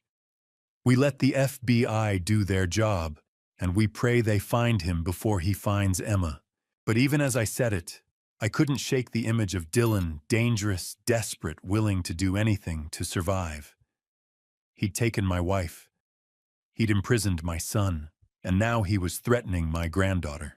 I thought about the promises I'd made to Marcus, that he was safe, that Dylan couldn't hurt him anymore, and I wondered how many more of those promises would shatter before this was over. Santos called me 3 days after Dylan's escape. Mr. Mitchell, I think we have a way to catch him. But I need your permission first. I was in the safe house, Marcus asleep in the next room. What kind of way? Jessica, she's willing to cooperate. I sat down slowly, gripping the edge of the kitchen table.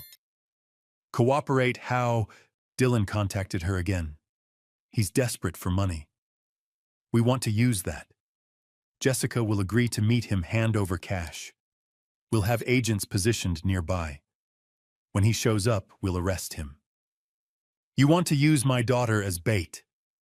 I want to give her a chance to do the right thing, Santos said carefully. She's terrified Dylan will go after Emma. This is her way of protecting her daughter. But I need you to be part of the conversation. Can you come to the FBI office? I didn't want to see Jessica again. The last time I'd sat across from her, I'd walked away feeling nothing but emptiness. But if this plan could end Dylan's threat, I had to try. I'll be there in an hour. The FBI Phoenix field office was a sterile building downtown, all glass and concrete. Santos met me in the lobby and led me through security checkpoints to a conference room on the 3rd floor. Jessica was already there, sitting at a long table, her hands cuffed in front of her.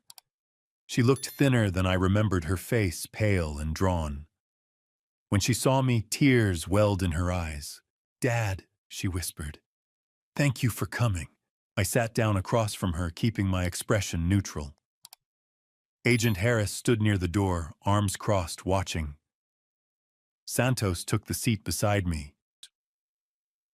Jessica's agreed to help us apprehend Dylan, Santos began. Here's the plan. Dylan contacted her 2 days ago demanding $50,000. Jessica will send him a message agreeing to meet. She'll bring a briefcase with marked bills. When Dylan shows up to collect, our agents will move in. Where? I asked. A public location. Starbucks on Mill Avenue in Tempe. Busy area, lots of foot traffic. Dylan won't be able to escape, and there'll be witnesses if anything goes wrong. What if he suspects a trap? Foster spoke up. We've prepared for that. Jessica will wear a wire, a hidden microphone. We'll have agents positioned inside the coffee shop and on the street, all undercover. Dylan won't know we're there until it's too late. I looked at Jessica. Why are you doing this? Because I can't let him hurt Emma, she said, her voice breaking. I know I've done terrible things, Dad. I know I helped him. But Emma's innocent. If there's even a chance Dylan would go after her, I have to stop him. I studied her face, searching for any sign of deception. All I saw was fear. If this goes wrong, it won't, Foster said firmly. We've run operations like this dozens of times. Dylan's desperate. He'll take the bait. I nodded slowly. What do you need from me? Your consent, Santos said. Jessica's cooperating, but you're the primary victim here. If you don't want this to happen, we'll find another way. I looked at Jessica again. She was crying quietly, her cuffed hands folded in her lap. I thought about Linda, about Marcus, about Emma, who deserved a life free from Dylan's shadow. Do it, I said. Catch him. 2 days later, I sat in the back of an FBI surveillance van parked 2 blocks from the Starbucks on Mill Avenue. The van's interior was cramped, filled with monitors displaying video feeds from multiple angles. body cameras on undercover agents, security cameras inside the coffee shop, a fixed camera aimed at the outdoor patio. Foster sat beside me wearing a headset, coordinating with his team via radio. Agent Morales was inside the coffee shop, posing as a customer. Jessica had arrived 15 minutes early, sitting at a corner table on the patio.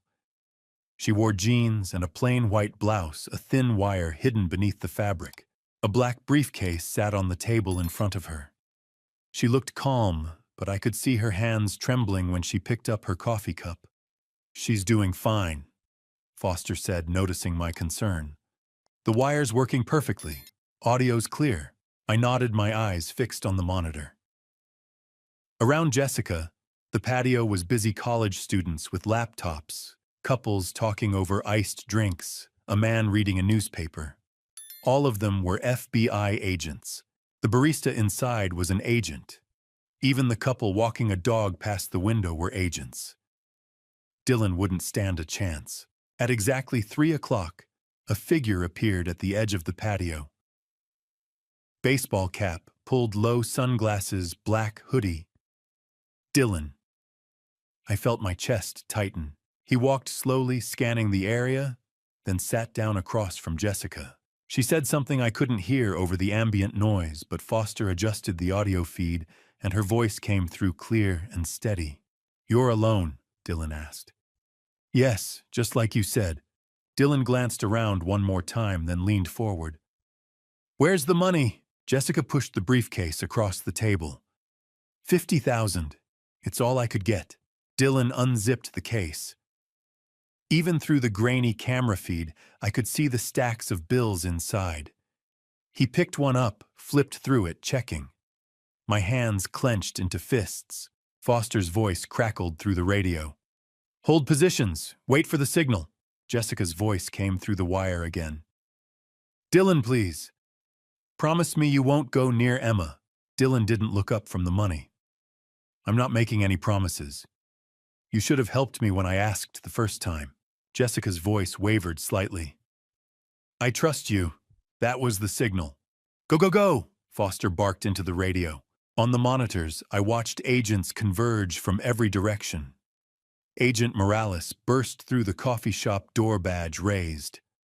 The couple with the dog sprinted toward the patio. The man with the newspaper stood revealing a vest marked FBI. Dylan's head snapped up. He shoved the table toward Jessica, knocking her chair backward, and bolted toward the street. He didn't make it 10 feet. One of the agents tackled him cleanly, driving him to the pavement. Within seconds, Dylan was face down, hands cuffed behind his back. He struggled briefly, shouting something I couldn't make out, but it was over. The agents hauled him to his feet and marched him toward a waiting black SUV. I exhaled, my whole body sagging with relief. Foster glanced at me. "We got him, Mr. Mitchell. He's not getting away this time." I nodded, unable to speak. On the monitor, Jessica was still sitting on the patio, her face buried in her hands. An agent approached her, said something, and she nodded. She looked up toward the camera, toward me, and mouthed 2 words. "I'm sorry." I didn't respond. Couldn't. Because even though Dylan was finally in custody, even though the nightmare might finally be over, I couldn't forget what Jessica had done, what she'd allowed. Sorry wasn't enough. It would never be enough. But for now, it didn't matter. Dylan was caught, and Emma was safe. Before I exposed the secret, Dylan thought he'd take to his grave. Type "don't stop" in the comments so I know you're still with me. And a final reminder. The following segment includes fictionalized components created for storytelling impact and may not be entirely real. If that makes you uncomfortable, you can end the video here. The coffee shop on Mill Avenue had been quiet for exactly 4 seconds after Agent Harris gave the command. Dylan bolted not toward the door, but through the outdoor patio, knocking over a chair and a small potted cactus. He made it maybe 10 feet before Foster tackled him from behind, driving him face first into the red brick pavement. 2 other agents swarmed in, wrenching Dylan's arms behind his back and snapping on the cuffs with a metallic click. I stood beside the FBI surveillance van, my hands shaking. Dylan twisted his head, blood smeared across his cheek from the brick, and his eyes locked onto mine through the chain-link fence. His lips curled into something between a sneer and a grin. "You should have died in your sleep, old man," he shouted, voice raw and wild. "You and your son, both of you, should be gone by now." Agent Harris hauled him upright and shoved him toward a black SUV. Dylan kept twisting his neck to glare at me, still shouting, but the words dissolved into incoherent rage as the agents pushed him into the back seat and slammed the door. The SUV pulled away, and I stood there on the hot pavement watching until it disappeared. Detective Santos appeared at my elbow, her hand briefly on my shoulder. "He's going straight to the FBI Phoenix field office. We'll start the interrogation tonight. You should go home, Mr. Mitchell. Get some rest." I nodded, but I knew I wouldn't sleep. The next morning, Santos called and asked me to come to the FBI office. Her voice had that careful, controlled tone that people use when they're about to show you something terrible. The building on North 7th Street was all glass and concrete. Santos met me in the lobby and led me through a maze of hallways to a small evidence room on the 3rd floor. Agent Harris was already there, standing beside a laptop open on a metal table. "We seized Dylan's laptop from his home office yesterday," Santos said. "Our forensic IT team cracked the password this morning. What we found—" She paused. "Mr. Mitchell, you need to see this, but I'm warning you, it's disturbing." Foster turned the laptop toward me. Santos opened a folder buried deep in the file system labeled simply Project M. Inside were 4 files. The first was a Word document, Marcus_log.docx. Santos opened it, and I saw a wall of text, 1,095 entries, each one dated, each one a cold, clinical record of my son's captivity. Day 1, July 18, 2020. Subject secured. Provided water, 1 slice of bread. Subject is agitated, shouting. Soundproofing adequate. Day 456. November 16, 2021. Subject still alive but weakening. Muscle atrophy visible. Good. Day 1095. July 15, 2023. Subject unresponsive most of day. CO exposure accelerating. RM also showing symptoms.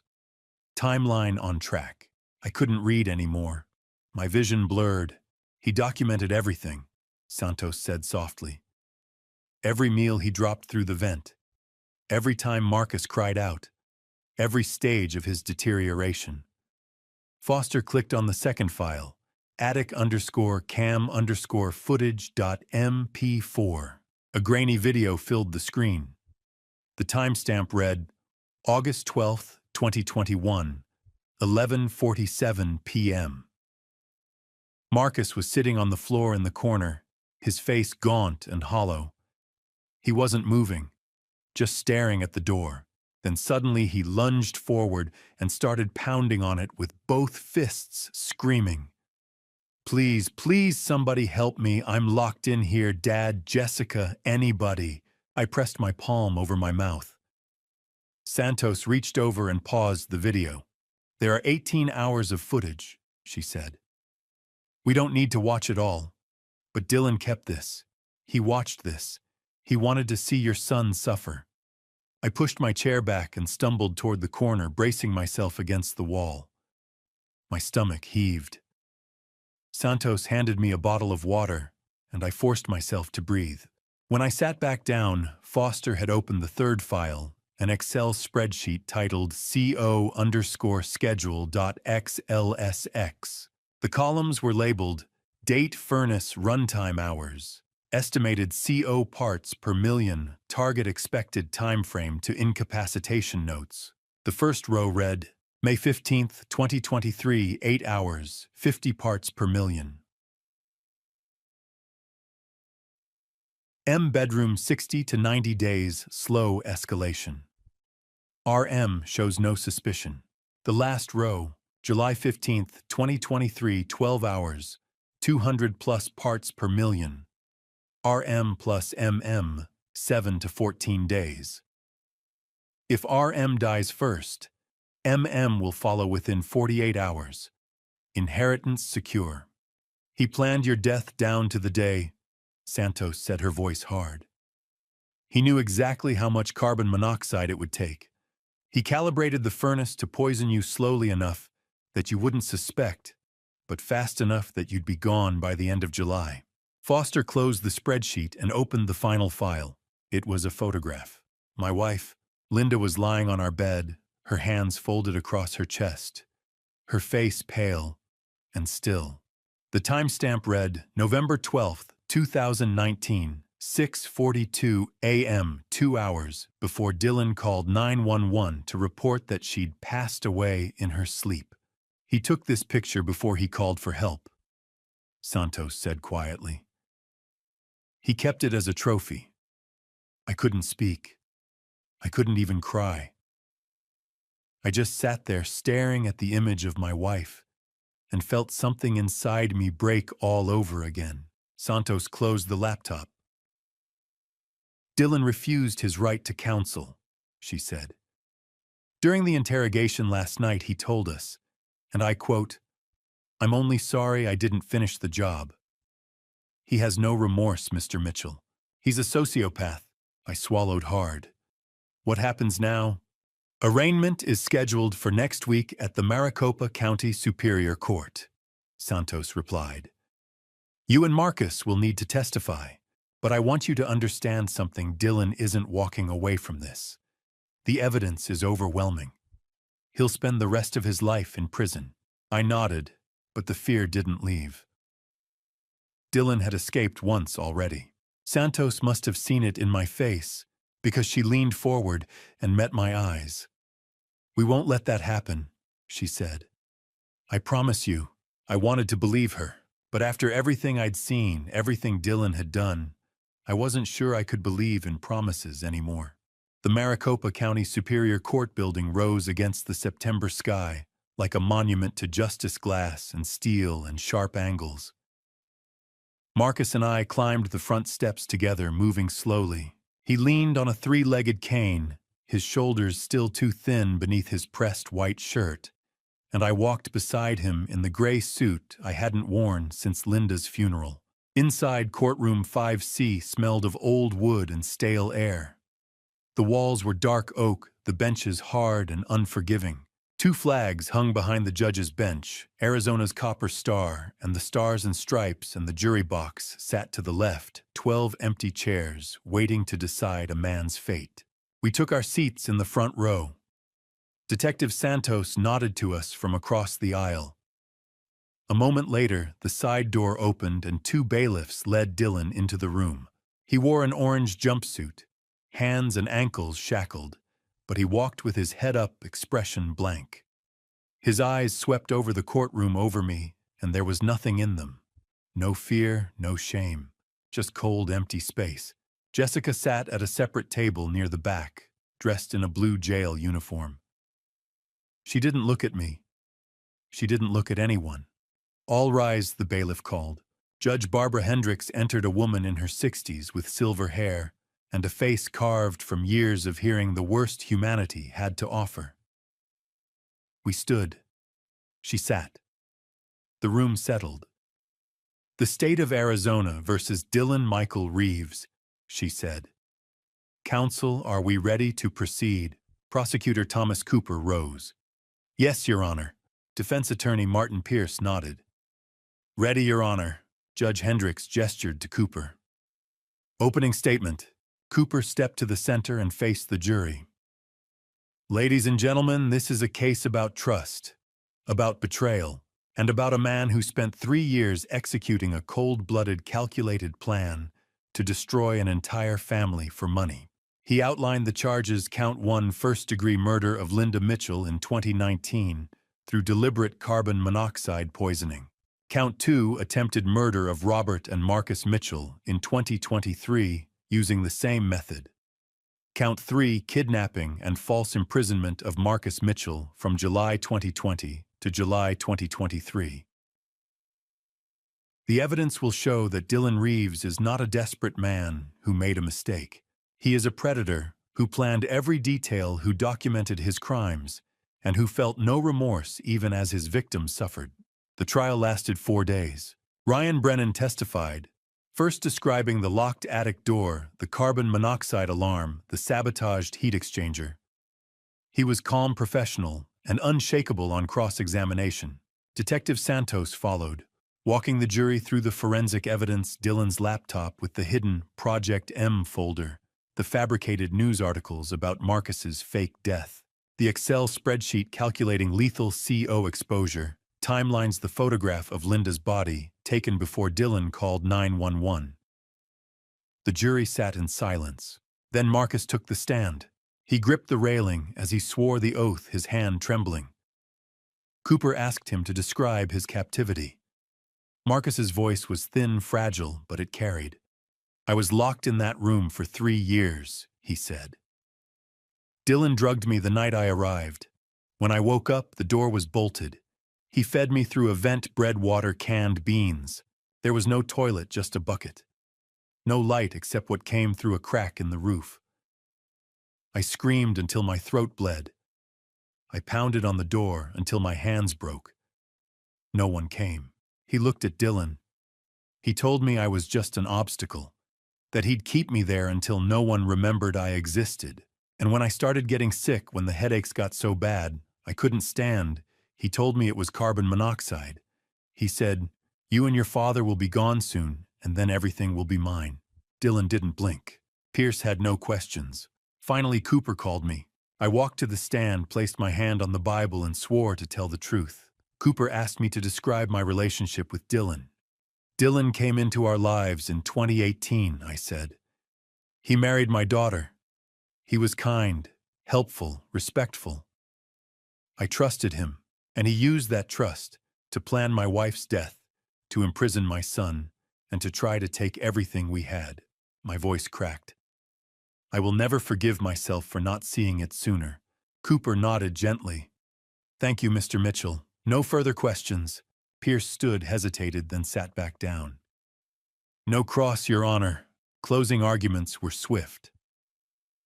Cooper: "This is not a case of desperation. This is a case of evil." Pierce: "My client is guilty, but he is also human. I ask for mercy." The jury deliberated for 4 hours. When they returned, the 4 persons stood and read the verdict. "We, the jury, find the defendant, Dylan Michael Reeves, guilty on count 1, first-degree murder. Guilty on count 2, attempted murder, 2 counts. Guilty on count 3, kidnapping and false imprisonment." Marcus gripped my hand. Dylan stared straight ahead. Judge Hendricks asked if Dylan had anything to say before sentencing. Dylan stood. He looked directly at me, and for the first time something flickered in his eyes. I'm only sorry," he said slowly, "that I didn't finish what I started." The courtroom froze. Judge Hendricks's face hardened. "Dylan Reeves, you are sentenced to life in prison without the possibility of parole for count 1. You will serve an additional 30 years consecutive for counts 2 and 3. You will never walk free again." 2 bailiffs moved in. Dylan was led away, shackles clinking against the tile floor. Marcus and I walked out into the bright Phoenix afternoon. He stopped on the courthouse steps and looked at me. "Dad," he said, "we won." I wanted to believe him. But Linda was gone.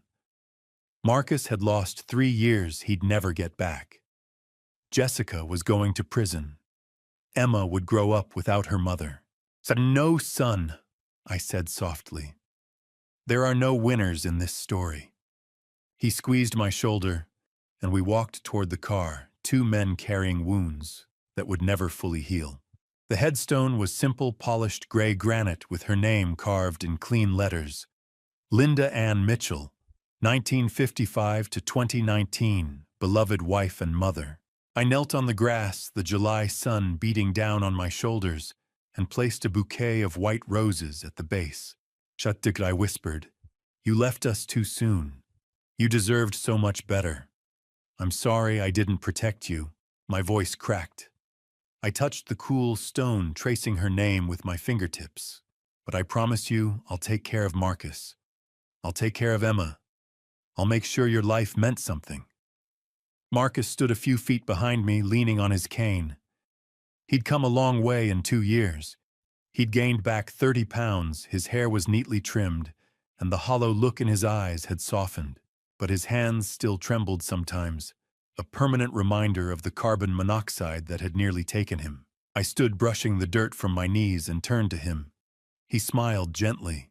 "She would be proud of you, Dad," he said. "I hope so." We walked together along the cemetery path, past rows of graves and flowering desert shrubs. The air smelled like sage and dry earth.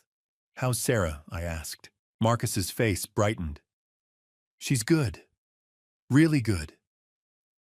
"It took a long time, Dad. When I first showed up at her door in Seattle, she didn't believe it was me. She thought I'd abandoned her and Lily." He paused, swallowing hard. "When I told her the truth, when I showed her the news reports, the court documents, she cried for a week. She kept saying, 'I'm sorry. I'm so sorry, I didn't know.' She had no way of knowing," I said. "We went to therapy together, couples counseling. It took months, but we got through it. And now we're rebuilding. We have a little place in Ballard. Lily's in kindergarten. She's amazing, Dad. She's smart and funny and so full of life." My chest tightened. "I'm so glad, son. You deserve that happiness." We reached a bench beneath a mesquite tree and sat down.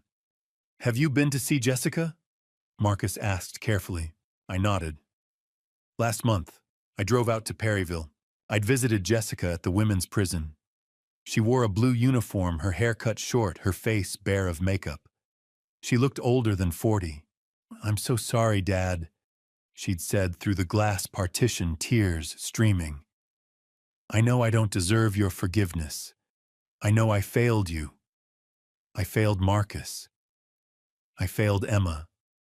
I'd finally said, 'Jessica, you made terrible choices. You let fear control you. But Emma still needs to know her mother loves her. When you get out in 10 years, you'll have a chance to make things right. Don't waste it.' I told Marcus all of this now. He listened quietly. 'How is Emma?' he asked. "She's doing well. She's 11 now, living with Jessica's mother in Tucson. I drive down to see her once a month. We get ice cream, go to the park.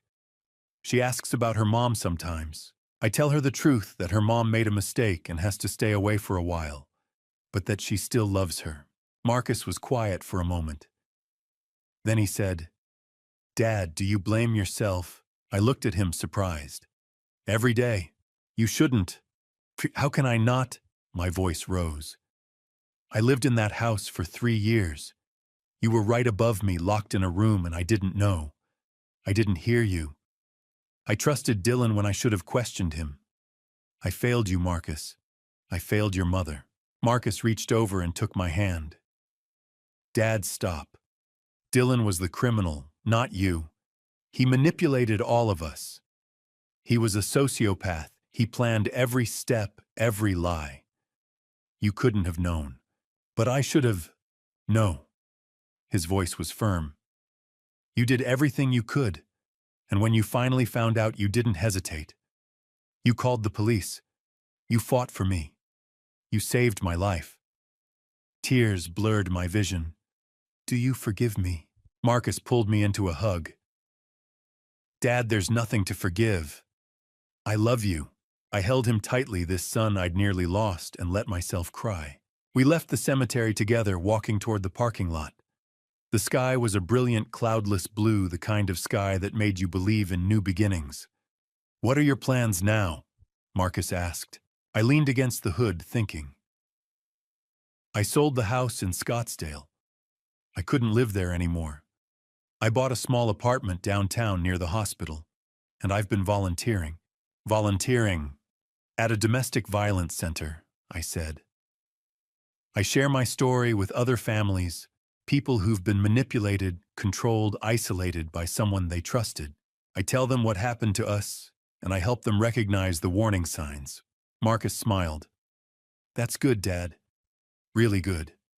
I want our story to mean something, I said. Linda's death. Your 3 years in that room. All of it. If I can help even one person see the truth before it's too late, then maybe it wasn't all for nothing. Marcus opened the passenger door, then paused. Dad, do you think we'll ever be okay? Really okay?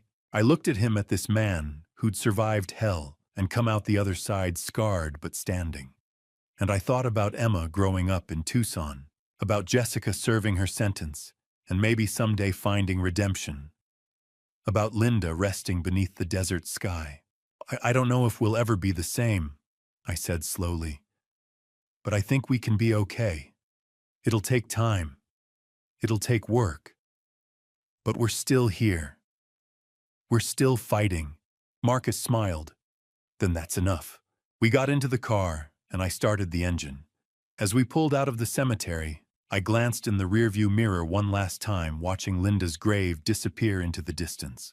The past will always hurt, but we don't have to let it define us. We can choose to move forward together, and that's exactly what we're going to do. Looking back now, standing on the other side of this nightmare, I want to share something with you, something I wish I'd known before it was too late. This family story taught me that trust without awareness can become a weapon in the wrong hands. I believed Dylan because I wanted to believe. I ignored the small inconsistencies, the locked attic, the excuses, because questioning him felt like betraying family. But here's what I learned. Protecting your loved ones sometimes means asking the hard questions, even when it feels uncomfortable. And to you listening to this family story, remember this: God places people in our lives to teach us, to challenge us, and sometimes to show us who we really are. Through all the pain, I found strength I didn't know I had. I found forgiveness, not for Dylan, but for myself. Don't be like me. Don't wait until tragedy forces your eyes open. If someone isolates you, controls information, or makes you feel like you're overreacting, trust your instincts. This dad revenge isn't about anger or punishment. It's about reclaiming your voice, your safety, and your future. The best dad revenge is survival. It's healing. It's refusing to let betrayal define you. Marcus and I rebuilt our lives brick by brick. That's my dad revenge, choosing hope over hatred. If this story resonated with you, I'd be grateful if you'd share your thoughts in the comments below, hit that subscribe button, and pass this along to someone who might need to hear it. Your engagement helps others find these stories. Thank you for staying with me until the end.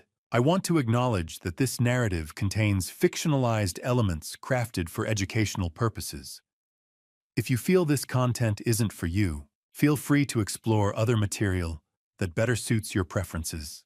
Remember, you are stronger than you think, and you are never alone. 원래?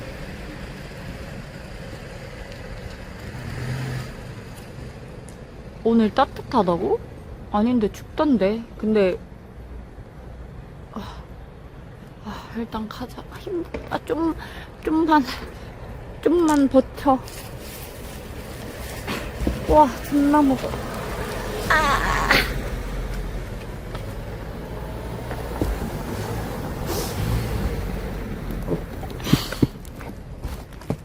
어? 천만을 탈 수 있다고?